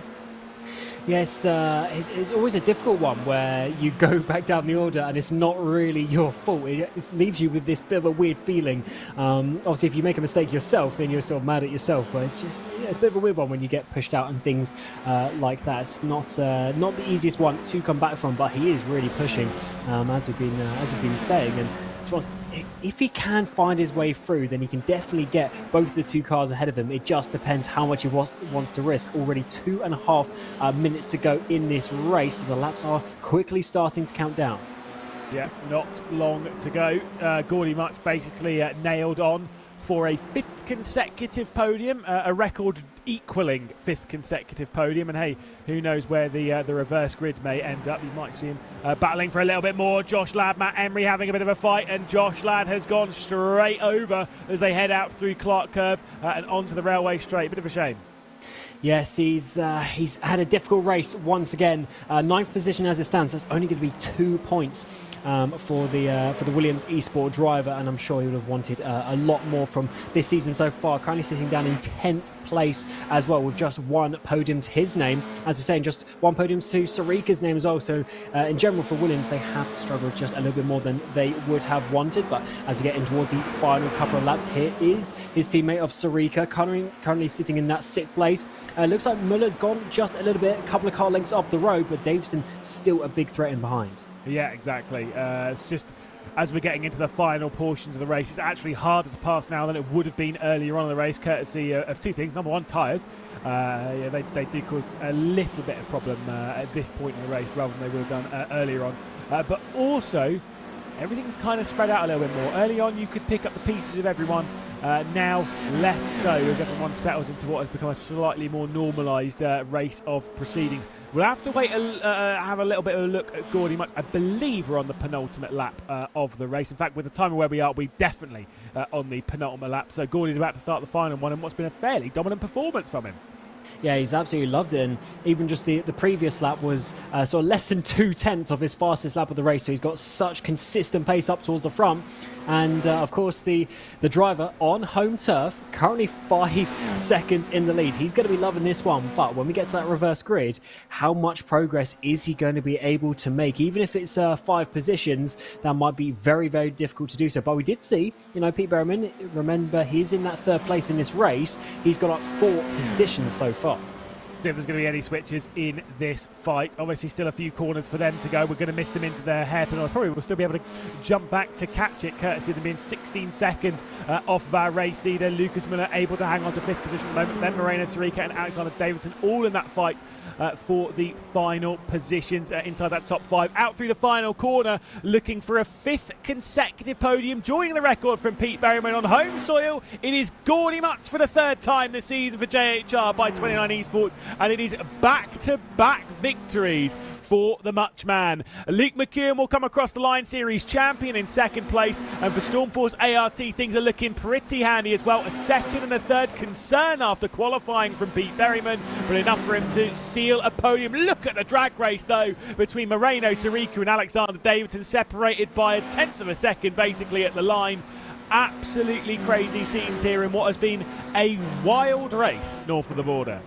Yeah, we did expect a bit of a crazy one, and it didn't disappoint from that point of view. We saw some great driving towards the front. We saw some drivers spinning, being pushed out. We saw some nice moves and good racing in towards the hairpin, but it was a bit of everything that race, and a lot of DNFs. Just a bit of a crazy one here. Yeah, certainly so. But of course, there's a 2nd race still to come, and we already saw the concerns in the Formula Ford camp, which will be coming up in a few moments' time because the reverse grid there was 9. And of course, we still have to deal with the same spinny wheel, with the same reverse grid. Let's see what it's going to be for the British Formula 4 Esports Championship. We've had 9 earlier today. Let's see what it's going to be. Is it going to be 10? Are we going to, see a lower number? Are we going to see chances for Gordy Much to take a record-breaking 6th consecutive podium? 6 would be a pretty nice number, and that's what it's going to be. So for Gordy Much, it's close to being very, very scary, but 6, we'll take that. Yeah, I think he'll be fairly happy with that one, as any reverse positions here is... it's not helpful, and that's the 2nd best one as such. So, I think he'll be okay with that one. Just in general, it's going to be difficult. The top 6 then will start from a reverse grid. So Moreno Sirica will start the 2nd race from that reverse grid pole. It's a bit of a shame for Alexander Davidson, to be fair. I was kind of curious to see how that one was going to go. But of course, Gordy Much taking a victory. Luke McKeown and Pete Berriman will catch up with those in a few moments' time, with Ted Bradbury, Lucas Muller and Moreno Sirica being those that get reversed. It means that everyone else will start from their present positions. Alexander Davidson, Matt Emery, Josh Ladd and Remy Gilbert inside the top 10. Of course, Ted Bradbury, 4th place in the race, will take the fastest lap and the bonus point with it. Freddie Ingram up to 11th position from the rear of the field for Kimura, with Tobias Olsen, Elliot Pugh, Carl Chase and Sergio Fitzpatrick finishing a lap down after some dramas through that race. Duncan Hoffman was still able to reach the checkered flag, I think, with Harley Horton and James Armstrong. Isaac Arvidsson coming out a little bit later on as well. Stanley Deslan, his pole position last season, unfortunately 20th position in this race after a well-fought battle, but unfortunately ending up in the gravel after an incident. Of course, the rest of the drivers, they're all retirements from the list, so big shames for those. Those drivers retiring a little bit further down will be Manuel Biancalilla, Rachel Kokoli, Jonas Wanner, Ryan McAuliffe, Tamas Simon and Brandon Abraham. So big shames on all of that front.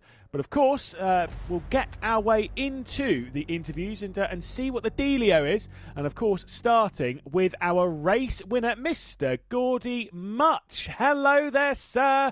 It must be nice to be racing in Knockhill, home soil, and a fantastic victory. I don't know if you can hear me, actually, because I've not unmuted my microphone. So I didn't unmute my microphone. And of course, Knockhill, home circuit. It's got to be pretty sweet to take a victory round here. Yeah. I've been looking forward to the home race all season. It's definitely one of my stronger tracks. So it's cool to take the win in the first race. It looked quite hectic behind. I think there was like a few incidents from what I saw of my relatives. I need to go back and have a look at them. But yeah, kind of dream start to the day. Pole and qualifying and race win in the first race. Now, obviously, you saw it. I'm sure you've been in deep conversation with Stan, who obviously had a bit of an issue in that race, dropped down, no points, retired, etc. It's got to be a little bit frustrating, but sweet at least for the team to be taking a victory. You know, it's points in the team's championship.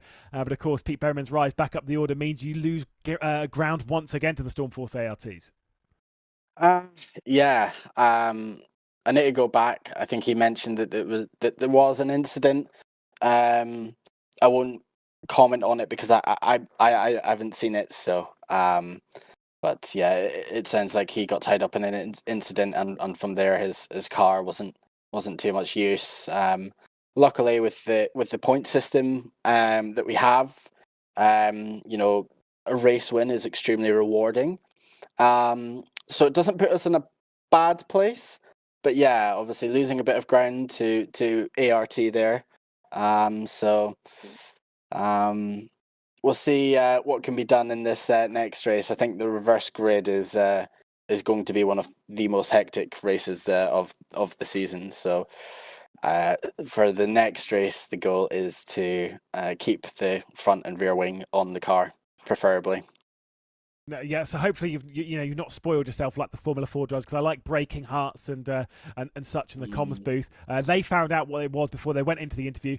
For you, it's 6th place, so yeah, it's not too bad. Okay, could have been worse. It could have been P10, so yeah, that's exactly. all right. It was literally one click away from being P10 as well, so good luck on that one. Of course, you're on the cusp of becoming record-breaking podium finishing rather.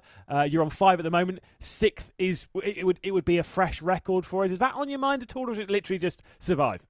To be honest, no. I haven't looked at that stat all season. It just kind of has happened. I've not went into a race once thinking, well, I better get the podium. I want to keep the streak going. For me, it's just about getting the points. I think in this race, this next race, it's just literally going to be about survival.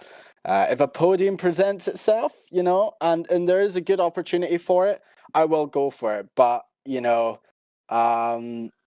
I'm going to be the boring guy and take what's best for the points. I'm not going to risk everything over the sake of getting a new record with how many consecutive podiums.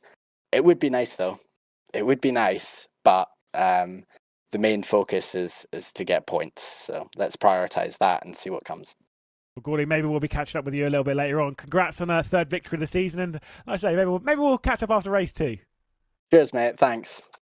Gordy March there, victorious back-to-back races here as we get prepared for that. We'll join Luke McEwen now, of course, fresh off another podium in what was a pretty dramatic race, right up until things calmed down. They calmed down pretty quickly in that. That was a pretty crazy start, though. Luke, talk us through it. I mean, I don't think things ever really calm down around this track.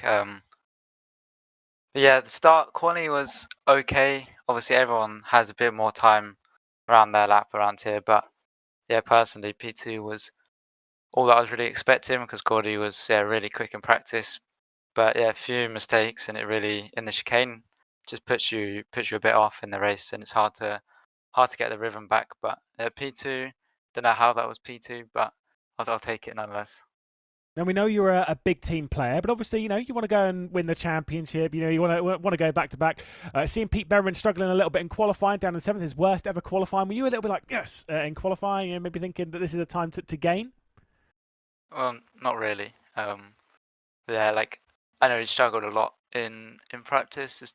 This track is just really not suited to this car, especially with the new gravel update as well. Like if you run in the gravel, that's like almost half a second to a second lost. So you're never going to cheer if your teammates are doing badly, because also if you do have a bit of a bad quality, you can always gain the points back in the second race. So there's never really too many negatives from that.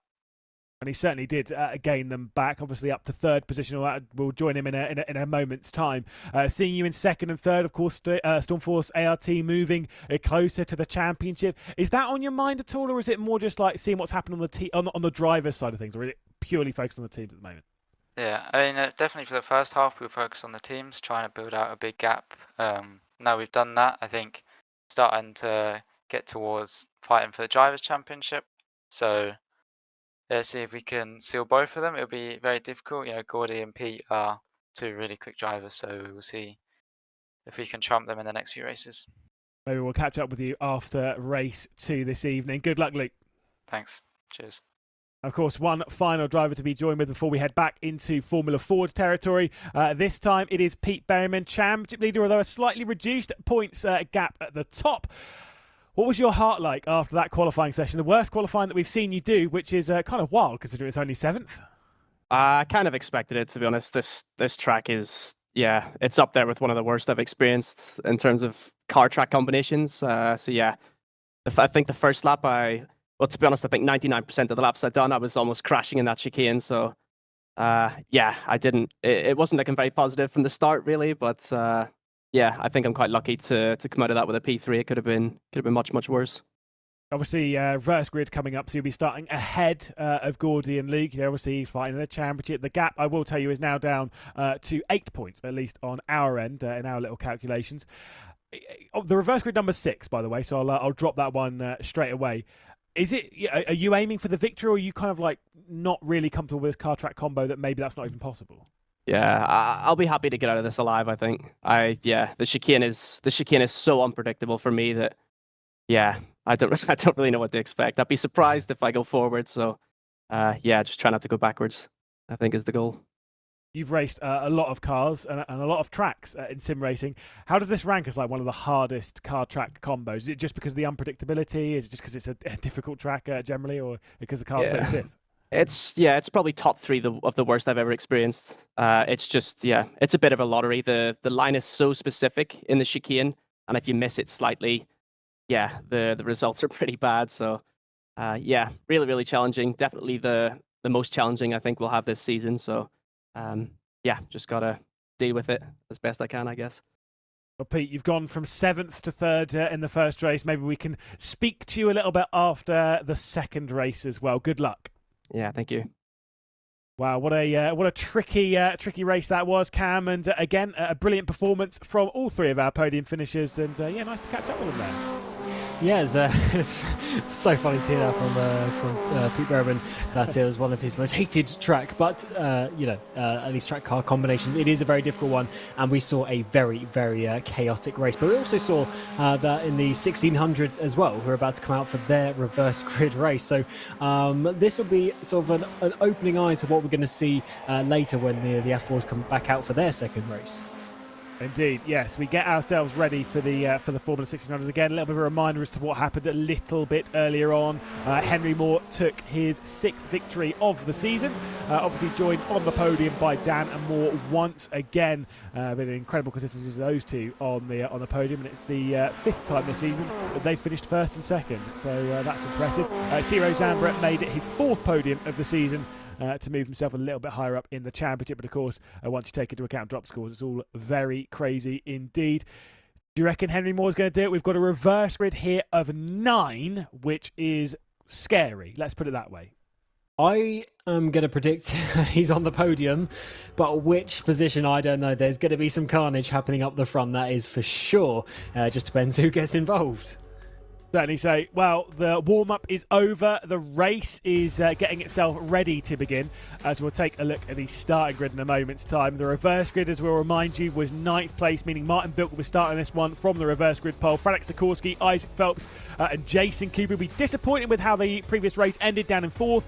Ronnie Smith, Ed Hope, Ciro Zambra, Dana Moore and Henry Moore, those are the ones reversed. Mac McFarquhar, Jordan Groves, Brandon Loudon and the rest of the grid will filter their way through, because it is about time to go into the race. Vilk with the control from the pole position. Let's see if he can hold that on the race down towards Duffers Dip for the first time.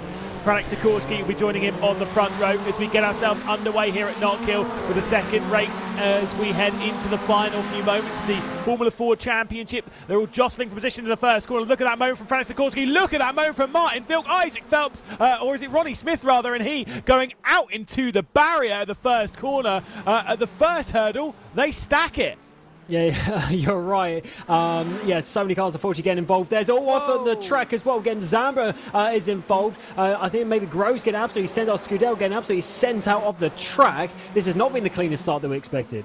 No, indeed, which means that Franek Sikorsky is going to be the one leading. Bit of defence coming in from Jason Cooper, of course, as Ronnie Smith's trying to fight his way through, trying to work his way up the order. Henry Moore's already got himself in a fourth through all of that as Ronnie Smith heads down the inside and takes the race lead. Jason Cooper, then Franek Sikorsky as the slipstream's being taken. Jordan Groves is trying to fight his way back past Henry Moore as we head down to the first corner. This is absolutely crazy stuff. Cooper to the outside. Can he take the lead? We saw it from Pete Berman a few laps ago in there for a race, but not quite enough commitment there for Cooper to complete that position. But you're right when you said Henry Moore already up into fourth place from ninth. That is very important for his championship. Dan Moore, though, following him 2 places back in sixth. Whoa, that was Jordan Groves who was the one taking a big slide, as there's a look from the inside. Jason Cooper trying to work his way through to the race lead, yet to take a victory in 2023 in the Formula Ford Championship, so we'll see if he can work his way through at the moment. Ronnie Smith, who does have himself a victory, which was at Alton Park in the second race, presently hangs on to it, but knocking at the door, looking to take a second clean sweep of the season. Henry Moore, he's knocking there for a 12th consecutive podium. Guess where he is? Well, he's on it. That is absolutely crazy. Just a couple of laps completed in this race. And has he got his stuck, though, towards turn number 1? I don't think he has just yet. He's going to have to work hard for this on the brakes in towards Duffers Dip. How much does he want to risk? A lot, that is the answer. Up into third place. What a move there. Already from 9th up to third place. 6 positions already. Look at this, Matt Farquhar, Matthew, Chris Brown and Loudon, Connor Skidell, all involved. Lee Britton dropping back down the order after marching their way forward. Brandon Loudon having a big moment there through the chicane. Connor Skidell's going to make his way through potentially with a committed move as they head down into Clark, and that will be exactly what happens, although to be fair, I wouldn't count out the 961 for firing one straight back down the inside in the final corner.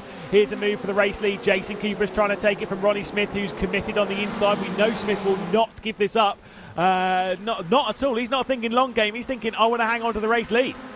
And they got to be looking out because Henry Moore will be coming through if these guys put each other off. In towards turn 1. Cooper once again on the outside. He tried this last lap. He's a bit closer this time around, but no, he backs out of it. That's going to give Henry Moore the run in towards McIntyre. They switch to the other side of the track to try and find some space for them. Dan Moore's works his way up into 4th position in behind as well. So Sikorsky already dropping down to 5th place from the lead that he had at the end of that first lap. So his position's changing all the time. I think Knowles and Loudon have had a bit of an issue too.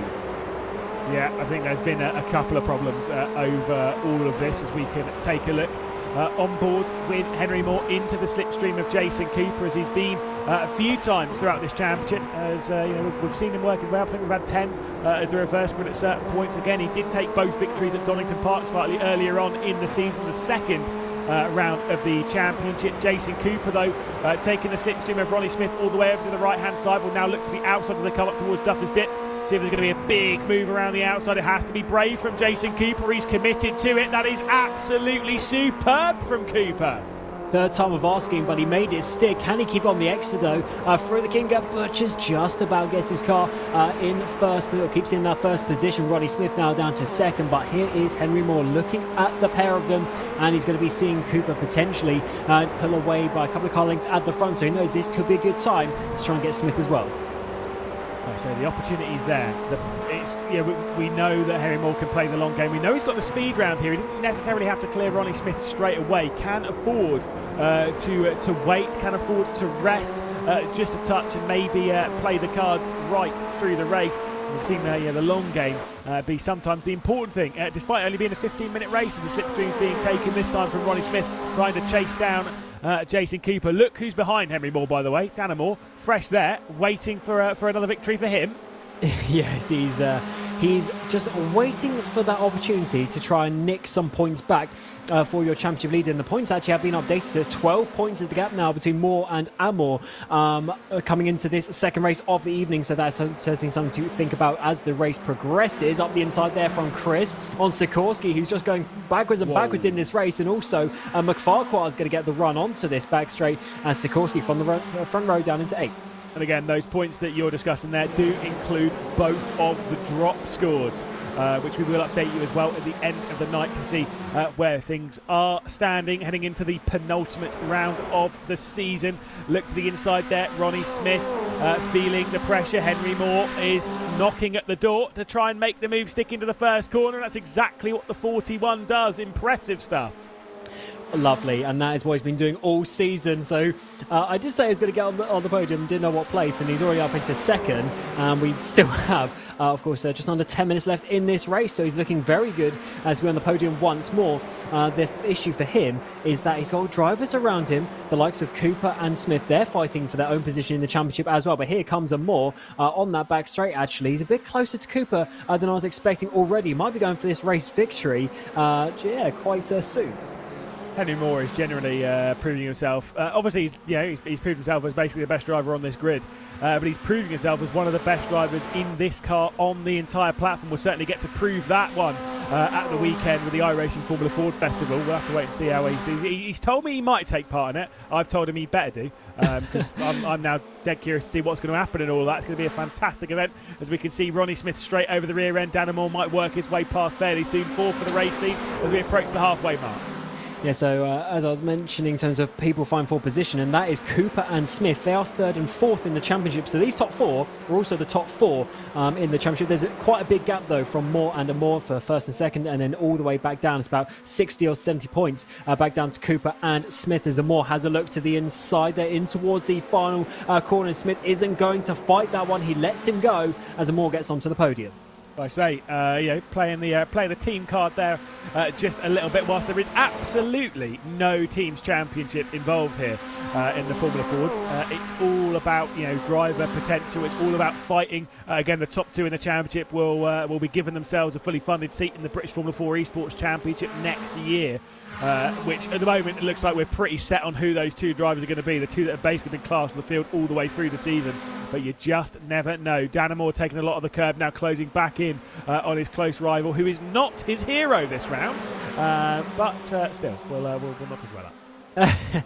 Yeah, I think he gave a little bit too much positive energy to Henry Moore last time around. Now trying to give it to someone else, and Danimore has certainly been so one of the good guys to have in this championship so far, as these top four close up once more here at Knockhill. Final race of the evening for these drivers, the reverse grid race, and so far Cooper, who hasn't won a race this season, is now starting to defend quite heavily from Henry Moore. Henry Moore probably the slightly faster driver, but Cooper, we know just how good of a race driver he is. Certainly so. Look at this. Jason Cooper is doing everything he can to hold his car in the right place at the right time. Look at the differing lines on the entry coming into the chicane. Jason Cooper's nailed it, but Jason Cooper's taken a lot of risks. What we're hearing from Pete Berryman, of course, in the British Formula 4 side of things, but it does also work its way in the Formula 4s. That you have to be so specific on your line through that chicane, and Henry Moore's not taking as much risk as Jason Cooper. It could open him up for a move and attack from Danimore behind that going into the hairpin, but Jason Cooper's taking all the risk right now, but he is reaping all the rewards from it. He certainly is, but Moore got an awesome run out of that final corner, but Cooper has been able to hold it so far. Halfway down the straight, though, he goes to a defensive line. That will slow him down. No, he doesn't actually. He comes back to the racing line, had enough room there just to hold on to that one. Chunks the curb, but not enough to upset the car too much. And one thing that does worry me a little bit for Henry Moore is just how close he is. And then, of course, he's got Moore just behind him. So if he makes any sort of mistake, he's going to be losing one or two positions. So he's got to be very careful just with his car positioning to Cooper. Yeah, exactly. I mean, to be fair, when you're in the middle of all this, you're in a very risky game. Of course, we know Henry Moore wants to keep his podium streak alive, but he's already said that he doesn't really feel that he doesn't have to hold back on the risk taking. Drop score wise, essentially after this round, drop score wise, he can do whatever he wants in the last two rounds. As much as the championship won't be fully settled, realistically, I think after this round, with 12 consecutive podiums, it's basically done, because Danimore's already had those bad rounds. Yeah, certainly. But of course, then if Moore goes and wins all the final four races, that could potentially change things as well in his favour. Cooper, wow, he's defending very hard and he's putting his car in the right places. But can he do that for all of the remaining laps? He's going to be, he's going to be under such big pressure. Just needs to keep a cool head, and then he might be able to just hold on to this one. But Henry Moore, he's really coming onto this back straight. Exactly. Let's see if Henry Moore can work his way through. Outside he'll have to go. Jason Cooper with the inside line. He's been very good on the brakes into this corner, into the hairpin, has Jason Cooper. He's going to have the inside line here, but watch out for the outside line and the run that comes with it. As we go 4 minutes, 30 seconds left to go in this race. Roughly, 5-6 laps of this one left to go. And you can see that drive off the corner has been excellent from Henry Moore. He'll send it around the outside at the first corner at Duffer's Dip, but actually backs out of it. So Jason Cooper is able to hang on to the race lead. Not taking too much risk at the moment is Henry Moore. He's pretty settled in where he is right now. As Franek Sikorsky, Ciro Zamba and Jordan Groves will switch positions in the first corner. Oh, that's why. Yes, Samba has gone around. I wonder if there's some help there. That's very sort of soon after the apex. A bit of a weird place to have his car. He's beached. Yeah, I think he's beached on the anti-cut. He might just about be able to inch it out, but that's such a horrible place because once he does get it out, if he does, he'll be right on the racing line.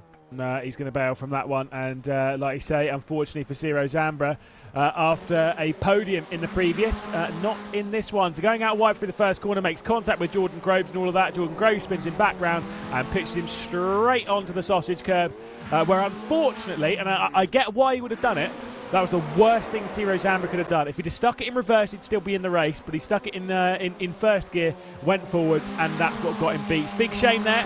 Easy mistake to make there from Ciro Zambra. I'm pretty sure a mistake that 99% of people watching this broadcast would have done. I've done worse. Let's go with that, as Henry Moore is having to deal with the driver that he's battling in the championship with right now. Yeah, we've got an awesome battle towards the front of this field. Just a reminder that these top four in the race are also top four in the championship. They are the contenders, and they're giving us such great battles. More and more now having a great battle, and that is letting Cooper get away a little bit at the front. Can Jason Cooper get his first race victory? He needs to wait a few more laps to find out, but a little bit further back, all sorts of battles are happening. Sikorski's got back up into 5th place, but in behind, it's Cripps Certainly so. and Groves who are battling. Let's see. So we've got Sikorsky in all of this. You've got Groves, you've got Mac McFarquhar, like you're saying, and Groves just basically in the middle of it in that sort of dark blue and black car. They head their way through the first corner. Franek Sikorsky, 5th position now, as the defensive line is going to be taken from Matthew Chris, trying to fend off those. That was a little bit too deep from Mac McFarquhar. There might have been contact. There was contact. Oh, I mean, to be fair, from that angle, even though we saw the last bit of it, that was as predictable as it gets, I'm afraid. Yeah, McFarquhar going up into the sky, fortunately coming back down on all fours and should be continuing this. But what a attritional race we've had. 11 drivers out there, and Cam Knowles is very close to being a lap down. So it's been a very difficult day. Once again, loads of drivers DNFing from the race, but that just shows you how much of a difficult car track combination it has been, and how the race format as well, especially with the reverse grid race, adds to that action. As we already saw, of course, big contact between Phelps and Vilk going in towards the first corner on the first lap. Let's take a look at this incident then with Mac McFarquhar. So he sends it down the inside. Again, it's kind of what we saw from Ted Bradbury. It's such a small bit of contact. It's kind of the instant that followed it was so much worse than the actual contact itself. We saw it from Ted Bradbury. When you take the inside line going through the third corner, you take a lot of that sausage curb and it fires you straight out to the car. We might get a little bit 3 wide here, as once again this is the battle for the race lead. Jason Cooper, the white nosed car, taking the defensive line in the first corner, but Henry Moore, the championship leader, trying to get this. We know he's going to get a run down to the first corner though. Cam, penultimate lap of the race is about to start.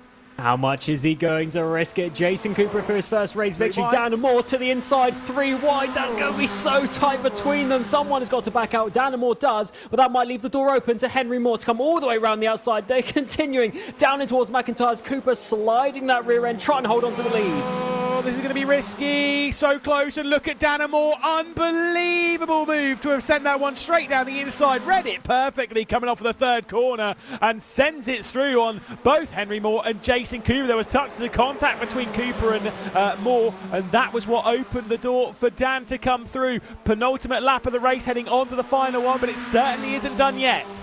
Yeah, I don't think they're going to be finishing in this order. At least they're not going to try to. Up the inside, it is for Dan Moore. He needs to gain points on Henry Moore. Coming to the final few races, he almost needs to win all of them to really give himself a good opportunity with that drop score after having a couple of bad rounds. But this might be the opportunity now for Henry Moore to get him back. Yeah, let's see then. Outside line is going to take. Look at the run he's got. Is he going to back out of it, or is he going to try and leave it side by side with Dan Moore? The top two in the championship, the class of the field and the season, take it side by side through the first corner. Almost 4 wide as they were looking down into T3, Cam. Oh, this is absolutely crazy stuff. Who's going to back up towards the chicane? It's one line. Henry Moore, I think, has backed out of it. Yes, he has. Danamore goes through in first. Whoa. But how will they exit? Up the inside, it's going to be for Jason Cooper to try and get past as well. Henry Moore goes to the front. Yeah, he sneaks his way through. Jason Cooper also comes back. Danamore off the podium as Ronnie Smith sneaks his way through. Let's see how this one's going to finish. And right now, it looks like Jason Cooper's not going to get a run. And it seems like for the second time this season, we are going to see a clean sweep. It was Henry Moore back in Donington Park. It is Henry Moore once again as we go north of the border. It is Henry Moore on top for the 7th time this season, and what has been a crazy final couple of laps, and the top 4 put on an absolute show, separated across the line by a second, with Danamore retaking the podium from Ronnie Smith, who I think gifted him that one a little bit. Jason Cooper through into second and all of that, and Cam, what a race that was.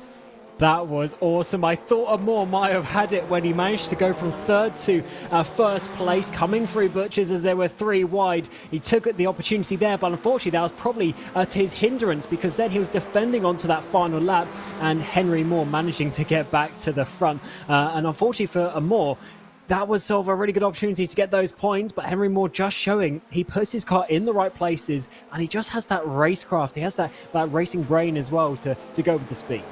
Yeah, by the way, like I say, the championship is definitely not done. You're absolutely right. Yeah. Danamore could absolutely clean out the account when it comes to the final couple of rounds of the season. But this is Henry Moore with one hand, basically, on the title as he takes another victory. A fantastic performance from Moore. Jason Cooper and Dan and Moore will catch up with those of this race and maybe see what Jason Cooper thought about all of that. Maybe see what Henry Moore, Dan and Moore a little bit frustrated there on the final lap. Ronnie Smith, Matthew Crisp, Pranok Sikorsky. Before we get Daniel Caulfield, Matt Rafarqua, Jordan Groves and Connor Skudal. Fastest lap going the way of Dan and Moore, so at least he gets the bonus point for doing that one. But as we head down into the final few positions of what was a crazy race, Cam Knowles will be the last driver to finish on the lead lap in 11th position. Ciro Zambra a couple of laps down before we get to a list of retirements. Lee Britton, Brandon Loudon, Aaron Mensah, Ollie Ettridge, Owen Whittle, Martin Vilk, of course, from that reverse grid pole at the first corner with Isaac Phelps and Ed Hope. Big shames, big shames for some of those drivers who had a great opportunity to go and get something special this afternoon, but it just didn't work. We'll catch up then with our race winner. Henry Moore will be first, and we'll see exactly what he thought about proceedings from the race. Henry, surely you're getting bored of these chats now. That is a 12th consecutive podium. What a race and what a final couple of laps. Yeah, honestly, don't know what to say, to be fair.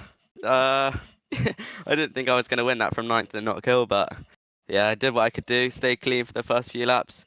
To be fair, the whole race was clean, but I just kept my nose clean, just getting into every gap I can without having to risk anything, and yeah, managed to make my way up to the lead on the last couple of laps, so yeah, I'm really happy. Yeah, what do you make of? I think there was a little bit of like an instant between yourself and Jason Cooper, which is what opened the door for Dan to come through. Took us through that. I mean, any bad blood, or is it just hard racing around here? No bad blood, definitely not. I don't really know what happened, to be fair. I haven't really watched it, but yeah, it is what it is. Racing incident, probably. Jason's not dirty, and I try not to be all the time. So yeah, really fun race. Obviously, there's 2 rounds now left to go over the next couple of weeks, Donington Park and Brands Hatch. But with your 12 consecutive podiums, it's kind of like one hand, or at least a few fingers on the trophy. Obviously, you still can't really make too many mistakes, but you're pretty settled. Your drop scores are potentially going to be even more podiums. You did just cut out there, but I'll just try and run with it. Yeah, I'll try and get more podiums. How many races are there in the season? 16? Correct. So I'll try and get 16. So yeah, I'm so surprised I got the double at Knockhill, to be fair. It's not a bad place to do it. Henry, we'll let you go. We'll catch up with you, I'm sure, in a week's time. Yep, cheers guys. There we go, Henry Moore on for a 12th consecutive podium there, and an unbelievable performance. We'll be joined by Jason Cooper now for the first time this round, because of course we got up with Ciro Zambra on the podium a little bit earlier on, but now it's Jason Cooper's time. Jason, talk us through those last couple of laps. That was some of the wildest racing we've seen in the Formula Fords this season. Yeah, that was pretty crazy, those last couple of laps there. A lot of pressure for pretty much the whole race. And Henry was trying everything, and yeah, he just about made it through. a little bit of contact, which unfortunately let Dan through. But yeah, it was. I don't even know what happened on the last 2 laps. It was absolutely mental. Now, we're still yet to see you take a victory. Of course, you were in contention in the first race. There was that spin that we saw towards the end of the first race. Where was your heart? Where was your mentality going into the second race after those earlier incidents? Do you think maybe this would be the one you won? I was hoping they were going to battle and I was going to make a break for it, but they got through the traffic quicker than I hoped. And they were on the back of me then, and you can't really break the toe once they're in it. Even around a short track like this, the toes makes quite a big difference. And yeah, but yeah, I'm not too upset to finish second when you've had a race like that. So that was pretty good. Obviously, over the next couple of rounds, obviously returning to circuits that we've seen before, Donington and Brands, although doing the Grand Prix layouts of those. Is there confidence from you that maybe there is a victory on the cards in there, or maybe it's just consistent podiums and trying to grab third in the championship? Well, I think the championship's a bit down the pan now because I've had a bad race pretty much every week. So I think just try and go for a win. I think I've got the pace to do it. Just whether I got the luck as well. Well, we'll have to wait and see in a week's time. Jason Cooper, thank you so much for joining us second in this race. Cheers. Perfect. And of course, someone who we've caught up with almost as much as Henry Moore is Danimal, who will be joined by, once again, a driver who looked, very excited and then somewhat frustrated and then back on the podium. That was a crazy last couple of laps. Talk us through your mentality through all of that. Well, it got to a point where I was just behind the leaders, and Henry and Jason were battling. So I decided I was just going to sit back, wait, and see what would happen. Obviously, they came together a little bit, kind of locked wheels coming into the 90 right. I think it's turn 3, and I got a good switchback on both of them. Got into the lead, was doing all right there, and then Henry got a good run out of last corner, coming into turn 1, had me on the outside. We were side by side through that little sector. He backed out into the chicane. I was kind of more focused on my mirror than my line. Missed the second curb at the chicane and then ran wide into the gravel, and then that was the end of that. Now, obviously, I've spoken to a couple of drivers on the build-up to this about Knockhill, about whether they've done much driving around Knockhill. Had you done much driving around Knockhill, or was this a purchase just for this round? Well, it was actually a purchase just for the round. Got it day after the last one, and got to testing because I knew it was definitely going to be a difficult one with the curbs and the unpredictability of the car. Really had to kind of learn the ins and outs of the track if I wanted to be any good round here. Obviously, we've got only a week until the next round, but thankfully we are returning to a circuit that we've been to before, of course, again, Grand Prix layout and such at Donington.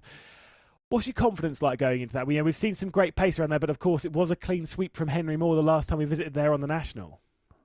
Well, the last Donington was you could title it interesting. It's my worst round yet, so it's one of my drops.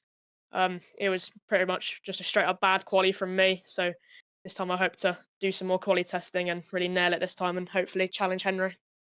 Well, fingers crossed. We'll have to wait and see in just a week's time. Dan, thanks so much. And again, another podium. Much. Well done. Perfect. Well, there we go, Cam. Obviously, the Formula Ford's done for the day in what has been a pretty impressive run as... Now you join me, it's fine. It was good fun, that, though. But now we get to refocus our attention towards British Formula Ford. Before we do that, though, let's talk a little bit about that round. And again, the amazing performance from Henry Moore. Yeah, he's just doing such a good job, isn't he?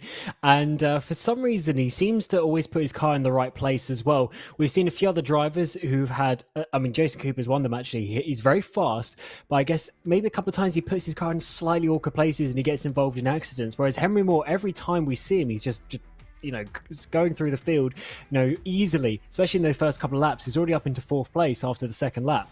And that just made his job so much easier because then he could just pick him off one by one. And of course, he was fighting at that point, the championship contenders. So he knew that nothing really that crazy was going to happen. So I think that's really what's put him in this position is his racecraft. Yeah, exactly. Which is, again, this is one of the beautiful things about the Formula Fords. We see a lot of these, young talents and stuff, and where they're going to go. And when you look at some of the drivers on the grid, like you say, you've got your obvious ones, your Henry Moores, your Dana Moores, you've got like Zero Zamber, whatever. A lot of these young drivers that are kind of future superstars for the world of sim race, which is great to kind of see and be a part of. Oh, yeah, that's sort of the biggest point, really, coming into this championship. I didn't quite realise just how young some of these drivers are. So imagine, how they're going to be in, even 5 years' time. For some of these drivers, it's going to be amazing, and especially the fact that the top two get basically, an entry into the, the big, F4 championship next year. I think that's going to be a big one, seeing how they do. Up against the likes of, all the Apex boys in there. I think that's going to be, quite a big step up, quite a big fight for them.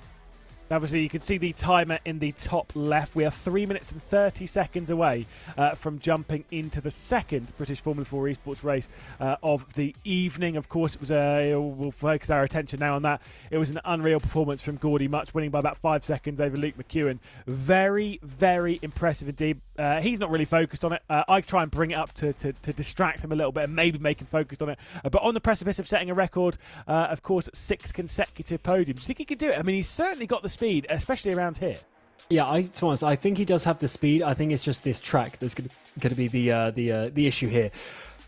As we've seen, Henry Moore did it from 9th place, so in theory, from 6th place, you can get a victory, but you just need some issues for the cars ahead. If it was a clean race for everyone ahead, that race would be so much, more difficult, especially, for Henry Moore. A couple of drivers, they had a crash already in the first corner, so that took out 2 of the drivers. So, I definitely think it depends how it goes. And we saw certainly some quite big incidents last race, so anything is possible, to be honest. Yeah, this is for me, this is the race. Of course, we've only got 5 races left to go in the championship. This is the race that could either both blow the championship wide open, or it could slam the door shut on it for a lot of drivers. And that includes a mistake here from Gordy Much, Luke McEwen. That door is firmly shut, in my opinion. We don't have enough time for them to kind of piece their way back into it. But an issue for Pete Berryman, and like I say, it's blown wide open. To be perfectly honest, though, with how things are setting up in this tight race, I don't want to see any issues for our top 3. It's looking so exciting with such a thrilling run towards the checker flag of the season.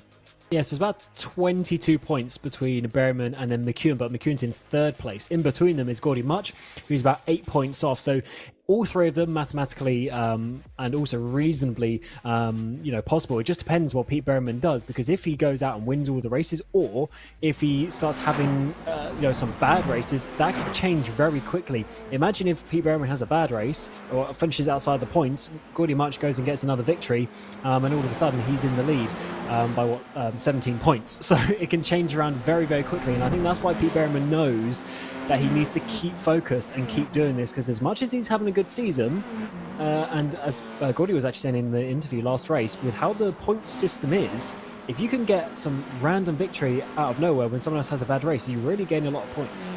Yeah, certainly so. Of course, for the 3rd time this season, we've seen a driver take back-to-back victories. Of course, the last time was Gordy Much on back-to-back victories. The last time before that was actually the previous 2 races, which was race 8 and race 9 of the season, race 2 of Alton Park, race 1 of Silverstone, in the hands of Luke McEwen. Pete Berryman has done it as well, and it was a clean sweep at Donington Park, obviously matching the clean sweep that we saw from Henry Moore. Does that mean that, statistically speaking, if we had a clean sweep in the Formula 4s with Henry Moore at Donington, and then a clean sweep from Pete Berryman at Donington in the British Formula 4s, now we've had another clean sweep from Henry Moore in the Formula 4s, does that mean that Gordy Much is going to take the clean sweep here in Knockhill, or am I talking complete rubbish? Most likely, second. Possibly the latter. I don't know. I don't think this form of racing leads to things like superstition and things like that. I think it's going to be carnage, and I think there's going to be a lot of drivers being either very lucky or very unlucky, the 2 extremes here. I was going to say, this is kind of one of those ones where a race win is almost certainly out of your hands. It's more about what other people do. You can show some great pace. You can be the fastest driver on planet Earth, but Knockhill, when it bites with a field like this, it bites hard. Warm-up is over. We're about to head into the second race of the evening. Big old grid, this one, as we get ready. 6 cars reversed in all of that. That'll be the entirety of the first page. Moreno Sarica from pole position, Lucas Miller, Ted Bradbury, Pete Berryman, Luke McEwen, and and Gordy Much, the top 6. Of course, those 6 being the ones reversed in the previous race. Alexander Davidson, one of the fastest drivers so far this round, with Matt Emery, Josh Ladd and Remy Gilbert. The top 10 will let the rest of them roll through because there are so many as we head into the second race of the evening. And of course, 20 minutes of racing, which is an estimated 28 laps, whatever it was. It is going to be such a large thrill ride to the checkered flag. Cam, who's winning this one? I'm going to say Pete Berriman. Pete Berriman's a great choice. Obviously, he's starting this one from 4th. You can see him there, right-hand side, the yellow car, the first of the yellow cars. We're on board with him, in fact, here, as the lights are about to come on. 20 minutes onto the clock. Moreno Sharika on the pole position in the number 69. Nice Williams Esports car. As the lights go out, we are underway. A poor start there from Ted Bradbury from 3rd position, allowing the champion leader to drag himself fully alongside the race down to that first corner. Gordy Much with a good launch as well, along with Luke McEwen. McEwen taking a lot of curb there through the first corner. Big moment there as well from our champion leader in number 50, Ted Bradbury, straight down the inside with a big moment. Look at that, Luke McEwen's lost out as well to Gordy Much. Oh, he certainly has. So there were some big wiggles there. They managed to collect it and not go around. But you're right, Pete Berriman, a lot of risk there, and it just about managed to be okay. Ted Bradbury, though, almost ending the hopes of the championship leader already just in the first couple of corners. And we know Bradbury's going to get his elbows out here. He's not going to allow Gordy Much to come through. He's not going to let Pete Berriman run away if he can avoid any sort of move here. Moreno Sarica, Lucas Miller, the top 2 at the moment as they come across the line, separated by only a few tenths. There's some dramas in the background, a couple of issues. I think Jonas Wanner was the one out wide, managed to catch his car and keep it pointing the right direction, as does the entirety of the field. But for how long as we head 2 to 3 wide down to the first corner? Oh, that is so close between all of the drivers. Oh, I think potentially cars going off there. Some smoke coming up, maybe some lockups, but certainly not the ideal situation for some of these guys. They try and work their way through. Oh, spins in the foreground as well, as that is the one of the Veloce cars has gone for a spin. Tamas Simon then right in the rear of the field. This is the battle for 4th position, as you can see the inside line being taken from Gordy Much. Luke McEwen trying to follow his way through. Look at this as well. Alexander Davidson's been incredibly fast this round in his Pure Sims cars, trying to work his way through on Ted Bradbury as well. They'll be side by side between those on the start-finish straight. A little bit of assistance coming from Gordy Much on Luke McEwen to make sure that he's, again, sisters and all that kind of stuff, teammate-wise. They're not really. They're fighting against their own thing, and they're certainly fighting for the championship here in the British Formula 4 Esports Championship, but still he'd rather Luke McEwen behind him than Ted Bradbury or Alexander Davidson, so a smart move there from Gordy Much. Yeah, you heard what McEwen said in the interviews after the first race. He's going for this one, and so is Bradbury up the inside of Davidson. That's a strong move if he can make it. Davidson goes down, but we just know how fast he is, as Bradbury is going to really try and hold on to this one in towards the hairpin. Look at all the slipstream in behind, though. And look at the revs at the moment for Ted Bradbury, for Alexander Davidson on his headset, but he's got so much more to think about than memes like that, as he's trying to fend off the charge of Matt Emery, Josh Ladd as well, who's trying to work his way back up the order. We know Josh Ladd can work his way up the order around Knockhill. We've certainly seen it a couple of times. The outside line having a bit of a look there from Alexander Davidson into the first corner, but still, I will say, the gap between Lucas Miller and Pete Berriman, it's not come down, it's gone up, if anything. Oh, yeah, it certainly has. The speed of the front is very good, and that's just one thing you have to see around here is just the consistency of all these drivers. But you see, if you chunk that chicane, you lose the momentum, and that was Matt Emery losing some speed, and actually that's held up Josh Ladd a little bit. Gilbert was looking slightly in towards Clark, so they try and move all over the track now to get some position for themselves. As further down this Deslandis, adding more woes to his day. Yeah, big shame for Deslandis. He's not had the return to Knockhill was what he would have wanted. Considering how it went last season. Let's see how it all happened. Bit of a moment there behind, I think it was James Armstrong, wasn't it? And then into the rear of Deslandis, sending him round and off, going on the exit of the chicane. So easy to have happen, but so frustrating when it's certainly not your own incident, as Deslandis has a lot of damage now on his car. I feel so sorry for him in that position. He, unfortunately, just hasn't had the day that he would have wanted here at Knockhill. 2 incidents in 2 races, and his day is basically going to be done from that one. Back towards the front, though, here is Luke McEwen, reigning champion as it stands. You've got Ted Bradbury all over the back of him in that 5th place, as Bradbury's really starting to try and make some moves up towards the front, though. Gordy Much is having looked past Pete Berriman. Yeah, Berryman, I don't think really fought that one down to the hairpin. Gordy Much is looking so fast and so aggressive. When we were talking to, obviously Gordy Much and Pete Berryman post first race, you heard the confidence, the unreal confidence from Gordy Much. Pete Berryman, the exact opposite, thinking, I don't even know how I got a podium in that race, to be perfectly honest. Just brilliant stuff, as we can see a bit of a moment a bit further down the order, as that will be Tobias Olsen having a bit of a moment going through there. He certainly had actually a fair amount of experience around here, I know, because I think I've taken him out around here. No, we won't talk about that. Oh no. Yeah, I'm sure that was in a slightly different style of racing. It was but a Super Tours, yeah. Yeah, but it wasn't intentional, by the way.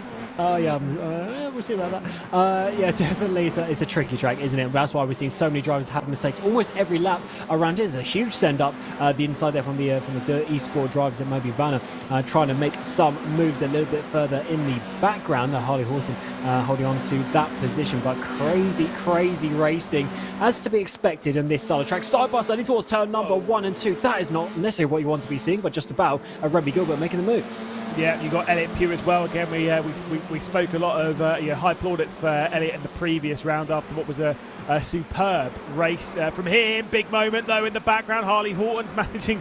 Wow, did he catch that? That was pretty scary for him. Keep himself on the rear end of Duncan Hoffland. Just going to touch on some of the gaps, by the way, in the race, because at the moment it's coming down for the race lead. Lucas Muller closing in on Moreno Sirica. Gordy Much closing it in on the pair of them as we ride on board with Harley Horton down to that final corner. Matt Emery's gone for a spin. Wow, another driver added to the list of having some problems. I didn't see any contact, to be honest. At least I didn't quite see the initial one. I think I might have just been on his own. Crazy that it can be done around this track in towards the first corner. Duffers dip once again as Harley Horton is just holding on. Hoffman in the background and now having a look. It's just getting past and holding on to Lucas Vanna in that move. But up towards the front, Lucas Muller's got Sirica.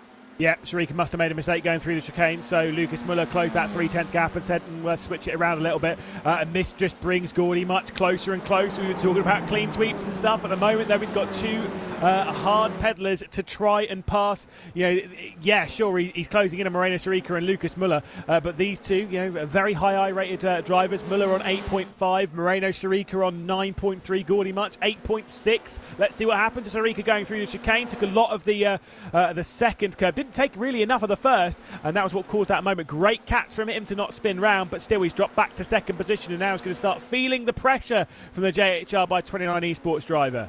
And it just shows you how fine the margins are. Muller also went into the gravel, but not quite enough to slow him down. But Sirica just went in enough to slow him down as Ingram has got past Pugh, because Pugh's had some sort of issues. Loads of drivers going off. Horton has got involved once again, and that is Elliot Pugh's obviously having issues at the chicane, like many drivers. I think Jonas Wanner has had a big hit with the barrier. You saw the front wing there. Did also want to touch on the idea of fourth and fifth. There has been a switch. Luke McEwen now ahead of Pete Berryman. Let's see what happens. Looking at Elliot Pugh as he heads his way through the chicane. Freddie Ingram's the one directly behind. Takes a lot. That's where the front wing actually came from. It was off of Ingram's car. Ooh, managed to get himself going again. That was very scary indeed. It's a shame for Freddie Ingram, of course, second round. Replacing Caruana at Kimura, and very young driver. I think he's about 15 years old and doing a very good job, getting 11th place in that previous race, but unfortunately losing his front wing this time around. And look at this. This is going to be Pete Berryman dropping further down, as you said. He's not got the confidence. There goes Ted Bradbury, and maybe we're also going to be seeing Davidson trying to go all the way around the outside or get the switchback. And we've got a new race leader. Moreno Sirica's worked his way back up there. We look over the aerial cam on the start finish straight. Moreno Sirica, Lucas Muller close. Gordy much sat behind. Championship leader dropping back down the order as Lucas Muller leads. Look at this though from Gordy Much, sneaking his way around the outside at Duffer's Dip, coming down into turn 3 and up into second position. Incredible stuff from Gordy Much on home soil. And that's what confidence does. It just gives you that extra boost to do those dives down the inside, side by side in towards Clark. Though Sirica's going to try and hold it, just has to back out of that one. As much he's going to lose some momentum onto this straight. So the Williams driver's now going to have the outside line. It's definitely possible here, but maybe he's going to switch to the inside. No, he doesn't. So he's going to give that one up to Gordy Much, who's now chasing down Muller to try and get that double victory. And like I say, this double victory, I mean, it would mean so much to Gordy Much, but also the idea that it would be the championship lead with just 2 rounds left to go. Could be incredible scenes in this build-up towards the finale in the British Formula 4 Esports Championship. And look to the inside for the championship leader, trying to fend off Ted Bradbury and try and hang on. There's a big send down the inside from the Autos Esports driver. That was a touring car level move. It's opened the door for Alexander Davidson to come through, and Pete Berryman will not enjoy that one a single bit as he loses 2 positions in one corner. And hey, he might lose out to Josh Ladd still. Yeah, it's a difficult position. Berryman, he couldn't fight it. He's got the championship. He at least wants to get a few points from this race. So he had to back out of that one. He couldn't risk a massive collision, which is what it would have been as Bradbury dives it to the inside there. These guys just going for any position. Oh no, huge contact there. And he's lost his rear wing as well. And into the barrier goes Davidson. Yeah, this is going to be a big crash coming into the first corner from Pete Berryman. Such a big shame, but if he's not careful, he is going to spin around a full 180. It's going to be so tricky for him to keep hold of it. Does manage to do so. This is going to be very sketchy indeed. And for Pete Berryman, there will be nil points from this race at the moment, which, yes, Jury's in 7th place, but there's no way that he's going to be able to get through. That will almost certainly have a meatball. And what he classifies as in top 3 worst car track combos for him. Yeah, it's starting to show. That's such a big shame for Pete Berryman, but look at this from Ted Bradbury. So aggressive. Yeah, so aggressive. The 55 goes wide, and then obviously Berryman goes up the inside thinking there's loads of space, and then their lines collide as it's a really sort of narrowing corner. And unfortunately, that's left one in the wall and one without a rear wing. And unfortunately, 2 of the fastest drivers in this championship get taken out. And for Pete Berryman, that is a big moment for him. Josh Ladd comes in from inside the top 10. He's dropping down the way as well. Must have been damaging all of that as well. So such a big shame. Here's Luke McEwen. Obviously involved in this fight now, involved in the fight for the race lead. He could, close things up even more in the championship if McEwen takes this victory. Let's see if Gordy Much can try and sweep the round. There's a look back down the inside. Moreno Sarica sends one on the series champion. The up and under coming from the Stormforce ART car. We've got 4 different teams battling for the race lead. You've got Dura in there, JHR by 21 Esports. You've got Williams. You've got Stormforce ART. And not that far behind, realistically, is, of course, Altus Esports in the hands of Ted Bradbury. But I think that gap will not close down unless these lot fight incredibly hard. Whoa! Massive send there down the inside of McIntyre's through Butchers, and he should have that position stuck as wow. McEwen taking all of the risk and getting the Williams driver. That is what we love to see around a track like this. It's not easy to overtake. You have to find the positions, and if you want to do it without sort of the other driver making a mistake, that is where you have to do it. As we see Gordy Much here coming up towards Lucas Muller, and he has plenty of time as well. He's got time on his side to try and make this overtake. Yeah, which is one of the most important things right now. Like you say, he's worked his way into this position. Now it's all about not taking risk, anything silly, anything crazy, anything over the line. It is about piecing your way through to the checkered flag bit by bit. And like you say, it's very scary, I'm sure, for these teams, for these drivers. But right now, it is what it is. I'm just going to give you a touch of an update when it comes to the top 3 in the championship if they currently run in their current position, not including the bonus lap for fastest laps. I'm not going to do that calculation just yet. With 8 minutes left to go in this race, courtesy of Pete Berryman not scoring any points, Gordy Much will lead the championship by 10 points on 182. Pete Berryman on 172 and Luke McEwen on 165. If things finish the way they are presently running, but for Gordy Much, things can get even better for him as he's looking for another victory. And I think he's going to be able to do it at some point, but where is he going to find that overtake up towards turn 1 at Duffers Dip? Muller defending to the inside. For Esports trying to get a really important race victory for them, actually. That'll be a heap of points if they can get that, but Gordy Much is coming. And as we were mentioning earlier, it's just the confidence that he has. He knows he can do this, and that just seems to give you that extra last 1/10 of a second or so in these battles, which is so crucial. But Lucas Muller, he hasn't had the results that he would have wanted this season, but he has been so fast. He just needs to try and hold on to this one. Onto the back straight though. Can Gordy Much get the run into the hairpin? Yeah, I think he might be able to, but it's about whether he wants to take the risk. Lucas Muller feeling the pressure, taking the defensive line for the 2nd consecutive lap. The up and under here might work for Gordy Much. He had the run off the hairpin on the previous lap, though it was covered off by the German, giving Gordy Much the run to the outside in the first corner at Duffers Dip, which is not really one you want to take, not unless it's the last lap of the race and you're feeling pretty confident. Of course, Gordy Much is going to back this one out. It's exactly how he got through on Moreno Sarica with the up and under going up towards McIntyre's, but this is not a place where you want to go side by side. Lucas Miller slowing them down at the moment, dragging Luke McEwen back into the mix, dragging Moreno Sarica back into the mix. 6 minutes, 10 seconds left to go, and still a whole heap of laps before we're done here at Knockhill.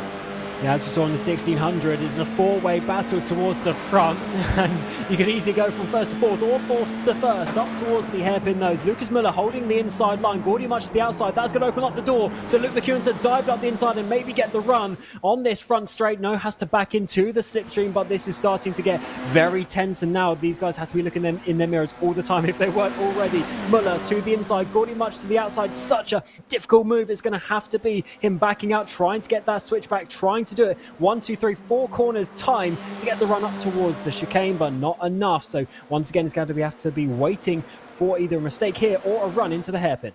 Yeah, I think, like I say, you know Luke McEwen's going to risk everything in this race to try and take a victory or something, but sometimes, when you're battling, essentially, again, whilst they're stablemates, they're battling for their own thing. He's not going to take the same level of risk against Gordy much as he would against Moreno Sorica, as he would do against Lucas Müller. They've still got a lot to play for in all this, as once again, defensive line for your race leader. Esports hanging on at the moment, but let's check the drive from Gordy much, the Flying Scotsman at the moment, trying to take victory here and sweep the round at Knockhill. It's got to the outside of the first corner once more. Surely Gordy much will once again back out of this, looking for the up and under, once again as they come down to McIntyre. Not going to commit to that one. Once again trying to go up and underneath, but not fancying that at all.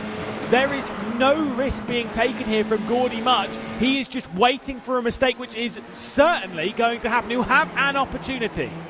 He did certainly will. This might be actually, Müller goes a bit wide there through Clark, and Much might have to go for it because Luke McEwen is putting the pressure on as we're going almost 3 wide in towards the hairpin. There's Much on the outside, Müller on the inside. Is this going to be the time that Much can get the switch back? No, he can't. He's blocked off, and here comes McEwen. 3 wide then we might go as, like you say, Luke McEwen's joined his way back into this one, but it is the overspeed coming in from Gordy much, who might be dropped off the podium if he's not careful, because Moreno Sorica taking the slipstream. I said count out Ted Bradbury. Well, count him back in. He's only 1 second over this as we're having a 5-way thriller here in the second race at Knockhill. So much better than the first race. Sorica takes a lot of the curb going through McIntyre's and now is nearly pushed into, but Luke McEwen up to the race lead then. Lucas Müller, Gordy much, Moreno Sorica, Ted Bradbury, all 5 separated by under a second. Second place is almost the worst to be there. Much just had nowhere to go in the hairpin or in towards turn 1, had to back out of it, and McEwen from 3rd to 1st on the previous lap. This time around though, Gordy much is in that 3rd position. Up the inside is going to be in towards the hairpin. Also Bradbury making that move and obviously really trying to hold on there from Sorica as they're battling at the front. Lucas Müller was almost going to go straight into the pit wall there as McEwen's going to defend now from Gordy much. 3 minutes, 20 seconds left to go. Gordy much with the inside line on Lucas Müller now moves his way up into 2nd position. Stormforce ART at the front of the field with Luke McEwen in tow. Look at this from Ted Bradbury, knocking his door on the into the opponents as he gets his way down the inside of Moreno Sorica in the final corner, now trying to get past Lucas Müller. He is sensing a chance at an Autos Esports victory now. He certainly is, and yeah, you're mentioning about all the teams, 5 teams inside these top 5. Great to see, but who is going to be getting the victory with just a handful of laps to go in this race? There's Luke McEwen. He looks very calm, to be honest, as you come in towards the brakes of the final corner. Very wide it's going to be for Gordy much. Tries to get the up and under in the run towards the first corner. Let's see how this one is going to unfold. There's so little time left to go. Gordy much looking to the outside. I know he's going to have a lot more faith in trying to make something stick here on Luke McEwen, understanding the risk between the pair of them. But these two, they are battling for the title. There is a lot on the line here as McEwen holds on to the race lead. Once again, Gordy much is trying to find any way past. But it's not just those two involved in the fight. You've got Lucas Müller and Ted Bradbury. If Bradbury's in that 3rd position, I'm sure he's going to risk everything to try and take this victory. And he might be moving up into 3rd position as a mistake from Müller opens up the opportunity. Yeah, this race is going a little bit backwards for Müller. He was in 1st, he's now in potentially 4th or even 5th place as Sorica is trying to get through as well. In towards the hairpin is Bradbury up the inside. We've seen him do that move quite a few times, and that opens up the door. Here comes the Williams driver onto the front straight. Müller might be in 5th. 3 laps left to go. Let's see who is actually going to be in that 3rd position. Let's see who's going to be in the race lead. Once again, Gordy much looks to the outside. He's not tried this to complete a move from this position at any point. Ted Bradbury in that 3rd position. Moreno Sorica does get his way past Lucas Müller, so now into 4th as we see the top 2. If they're wise here, maybe they'll try and work together, but the slipstream around here is surprisingly large, which is why you can see the likes of Ted Bradbury close his way into the fight. A look to the outside as they come into Clark, courtesy of a defensive move from Luke McEwen. They head their way down towards the hairpin on on the railway straight they go. Gordy Much with a good run here. He's now pulling himself clear, looking to try and take the race lead. They head down into the hairpin and to start the penultimate lap of proceedings here at Knockhill. It should be the outside run from Gordy Much. And it's lovely that they're giving each other room. It's a nice, clean battle side by side across the line with a couple of laps to go. There's nothing to separate them, but something must give in these final couple laps. Up the inside it is for the Stormforce ART driver, but round the outside there is Gordy Much. Can he complete this move eventually? 3-4 corners later, round the outside through McIntyre's. This is all over the shot, but someone's got to back out. It's going to be Luke McEwen as he's got Ted Bradbury coming side by side. Yeah, Ted Bradbury's now going to go out wide. It's going to be 3-1. Look at this from Moreno Sarica and Lucas Muller back into the mix. It's a second lead already from Gordy Much through all of that on the penultimate lap of the race. Luke McEwen now having to look backwards in his mirrors as he's trying to fend off Moreno Sarica, Lucas Muller, and Ted Bradbury's dropped back to 5th courtesy of that. He bit off a little bit more than he could chew as we head down into the final corner for the penultimate time to start the final lap of the race as Gordy Much is staring at the clean sweep. Oh, wow, what a race this is turning out to be. McEwen to the inside. It's a Duffer's dip. Can he hold on to that one for second place as it stands? But look at all the drivers lining up. He's got Sarica first. Then, of course, we've got Muller now round outside of Bradbury. Is he going to try and hold it all the way? I think he might. But through the King of Butchers, he might have to back out that one. No, for the second lap in a row, he tries to go side by side. Muller's going to go wide, and Bradbury should have this stuck. Yeah, I think that'd be Bradbury then into 4th position. Moreno Sarica trying to grab a runners-up position in all this. It could affect the championship.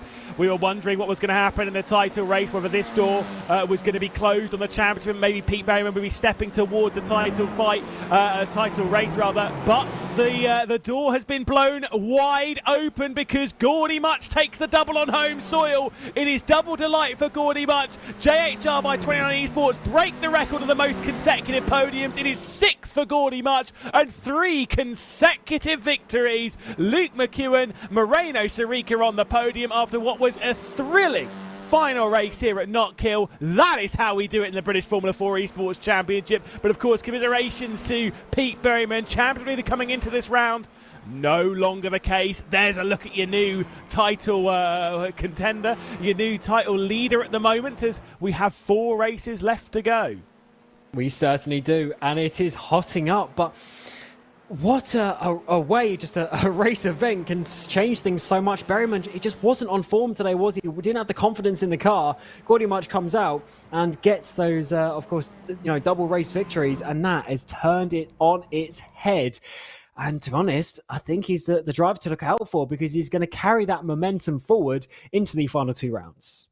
Wow, very impressive. Like I say, 4th victory of the season then for Gordy Much. Last season, Luke McEwen had 4 victories and he went on to go and win the championship, and we still have 2 rounds left to go. 4 races up for grabs. Gordy Much takes a 3rd consecutive victory and a 6th consecutive podium as well to boot. Luke McEwen, Moreno Sarica will join him on the podiums. We'll have a chat with those 3 in a few moments' time. Ted Bradbury, after a crazy drive into 4th position, closing up to the race lead and was fully in contention for it, with Lucas Muller in 5th. Remy Gilbert in 6th position, Matt Emery, Harley Horton, Duncan Hoffland and Brandon Abrahams. And by the way, fastest lap, of course, and bonus point for it goes the way of Luke McEwen for the first time this season, actually. Manuel Biancalilla, Tobias Olsen, James Armstrong, Carl Chase, Saoirse Fitzpatrick, and then we get Rachel Concoli for the Prismatic Motorsports team finishing in 15th and 16th position. Josh Ladd down in 17th position, big drama for him. Bigger drama, though, for Pete Berryman, championship leader, coming into this, dropping back now 17 points shy of the championship leader now. Alexander Davidson, Stanley Deslandis, before we get to the final retirements. Freddie Ingram, Elliot Pugh, Jonas Wanner, Tamas Simon, Ryan McAuliffe and Isaac Ardvidson as well to the rear of the field. Huge drama and a lot of excitement as well. It has been a crazy run north of the border. And of course, before we really jump off the broadcast and jump into what we're planning for the next few rounds, we should probably catch up with now our 4th race winner, a 4th-time race winner this season, 6 consecutive podiums, and a double victory at Knockhill. How do you make that one? That was unpredictable. Really wasn't I really wasn't expecting that. I think it's all about the chicane on this track because it's such a lottery with these cars. And in testing, I think I was I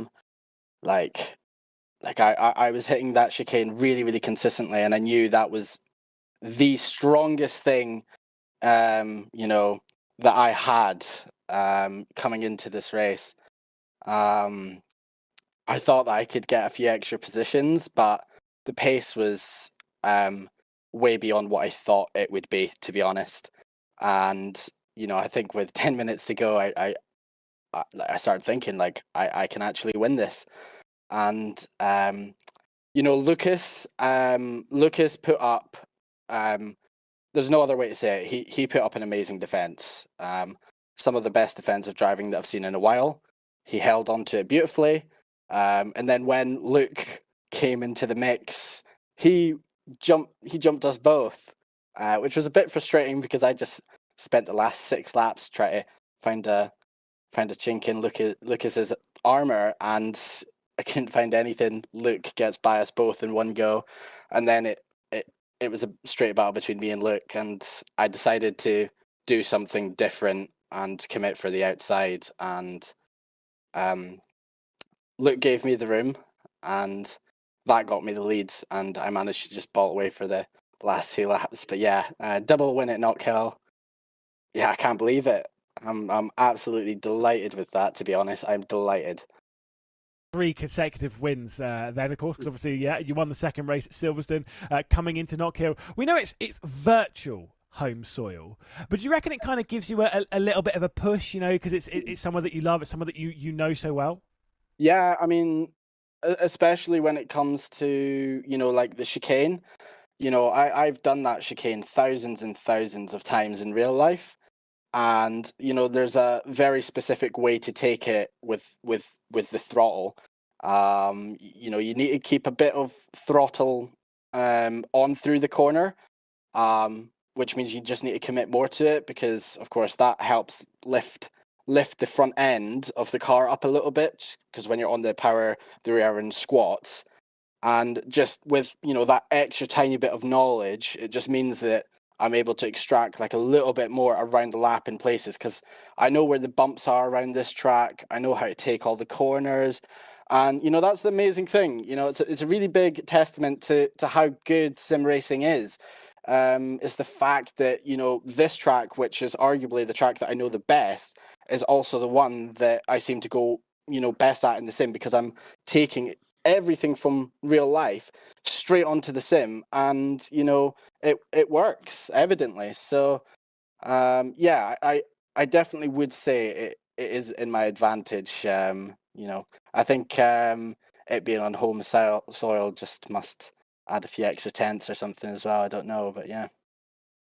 The last time we did a round in the British Formula 4 Esports Championship and we didn't see you on the podium was at Donington Park, the second round of the season. Now, guess where we're heading next? Of course, we're heading to Donington Park, and we have a new championship leader, and it is yourself. The top 3 obviously separated by 20 points. It is incredibly close.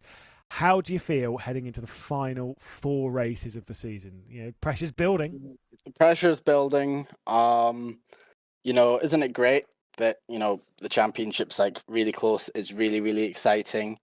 I think if anything more, like looking at the way the points are, I know that I'm going to get a good place in the championship, but of course, as a racing driver, you want to be going for that top place overall.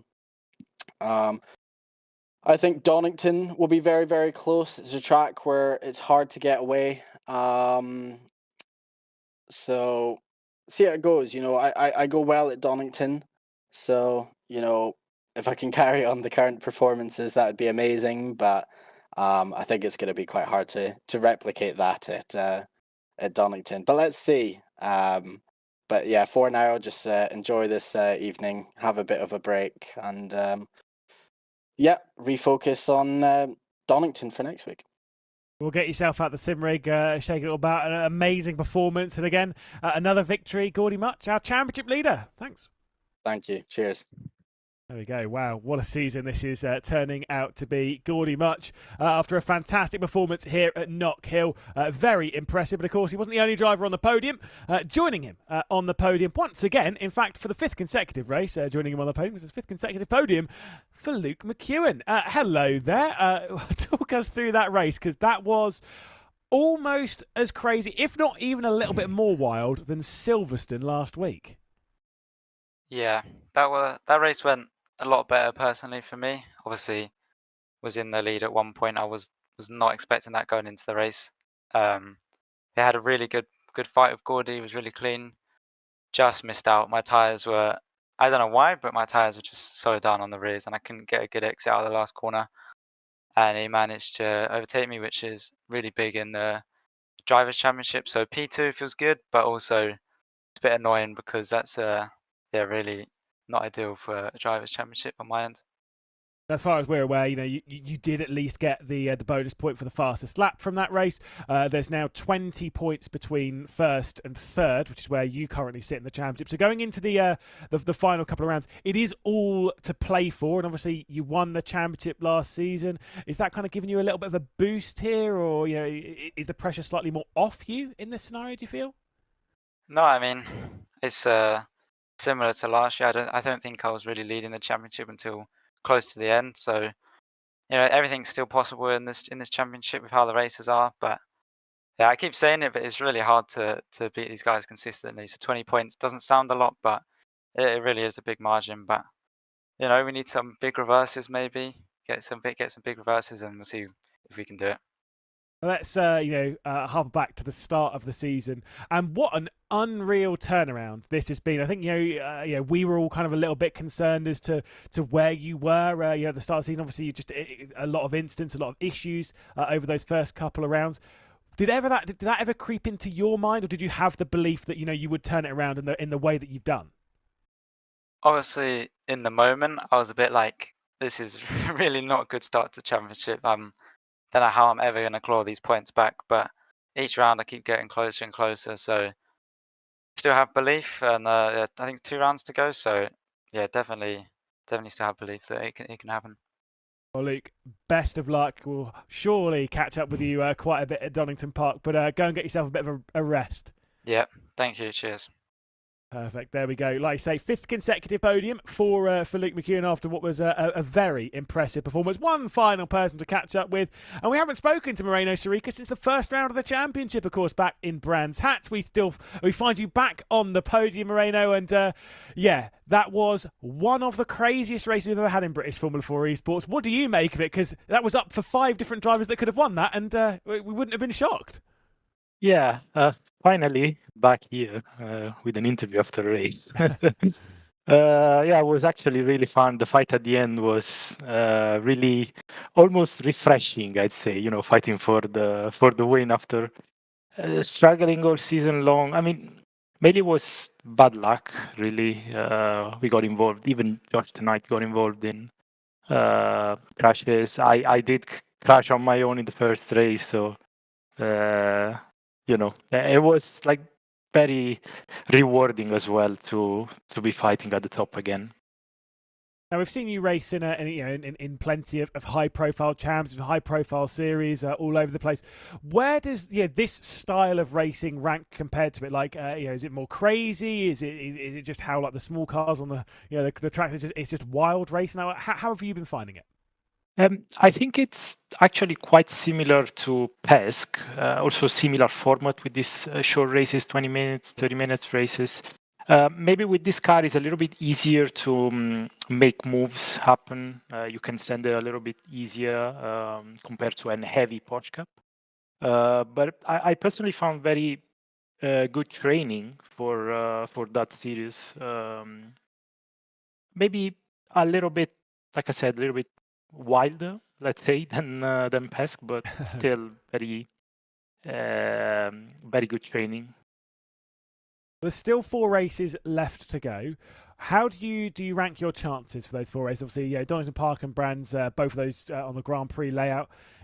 Are we going to see a Williams Esports victory? You think Josh Ladd might get himself back involved as well? Maybe a 1-2? Well, I mean, if we can show good pace like tonight, we can definitely fight for a win. Obviously, with Josh being up there would have been a little bit different. Having a teammate to work with is always a little bit easier. But let's see. I mean, we definitely had the pace during the season, but just always had something happen during the races. Either me or Josh had an incident or bad luck. let's see. I mean, hopefully we can be back on the first step of the podium. Moreno, it is great having you back in the interview room as well. Lovely to see you back on the podium. After what's been a crazy round at Knockhill, go get yourself some rest because you've definitely earned it. Thank you. Cheers, guys. There we go. Rounding up around here, of course, at Knockhill, after what has been absolutely insane, Cam. We've had so much fun, though. And to be fair, that first race got me a little bit concerned. Kind of a bit like Silverstone, because I was like, oh, this is a bit more boring than I thought. Second race delivered, though. What a race. Yeah, that was awesome. And not only the racing on the track, but what it's done to the championship is absolutely insane. I mean, just looking at the results for the interviews there, I mean, Luke McEwen as well, in the last 5 races, has been either first or second. And of course, Gordy Much, the last 6 races, has been on the podium. And in that same time period, Berryman has only got 1 second and 1/3. So it's definitely, the momentum is swinging, and Pete Berryman hasn't now had a win in 6 races. So it's definitely a big change in the championship. And I really, to be honest, I'm really putting my money on Gordy Much to run away with it now. Well, who knows? I'll touch a little bit on the Formula Fords, just a little bit looking at the updated standings with the drop scores taken into account. It's 183 points for our championship leader, Henry Moore. Dan and Moore now 21 points arrears. That's on the Formula Ford side of things. Again, the support series here to the British Formula 4 Esports Championship, where we have already touched on the battle in the title race. You're absolutely right. Of course, it is Gordy Much leading, 189 points. 172, though, for Pete Berryman, scoring no points in that race. And then, of course, only a few points further back from that is Luke McEwen. We still have 2 rounds left to go in the championship, Cam, though. And just next week, we head to Donington Park once again. This time for the Grand Prix layout. Fantastic track. It's going to be fantastic fun, isn't it? Yeah, we had a great race there when we did the national layout. Of course, we had the couple of hairpins and the Focus ESs to finish the lap this time around. So I think it's going to be another great one. And of course, some track knowledge will be taken with that race only being a couple of months ago. So I think it's going to be a great one once again. And of course, only 1 week after that as well is Brands GP. So next 2 weeks already, we're going to have the champions crown. So it's going to be very intense for the drivers going for the championship. And to be honest, I can't wait. Especially Donington Park. It's so fast, and the racing there is going to be brilliant. We hope you have enjoyed everything that we've put on display here once again at Knockhill. Of course, like we said, back in a week's time for the penultimate round of the British Formula 4 Esports Championship at Donington Park. We are almost there. It is almost over. Of course, we must give thanks to Base Performance Simulator and the official partner of the British Formula 4 Esports Championship, Wave Italy. From us here at RaceSpot, from myself, Lewis McGlade, from Cam Roger and Connery Maddock bringing you the broadcast. Thank you so much, and we'll catch up with you soon. Until then, though, bye-bye.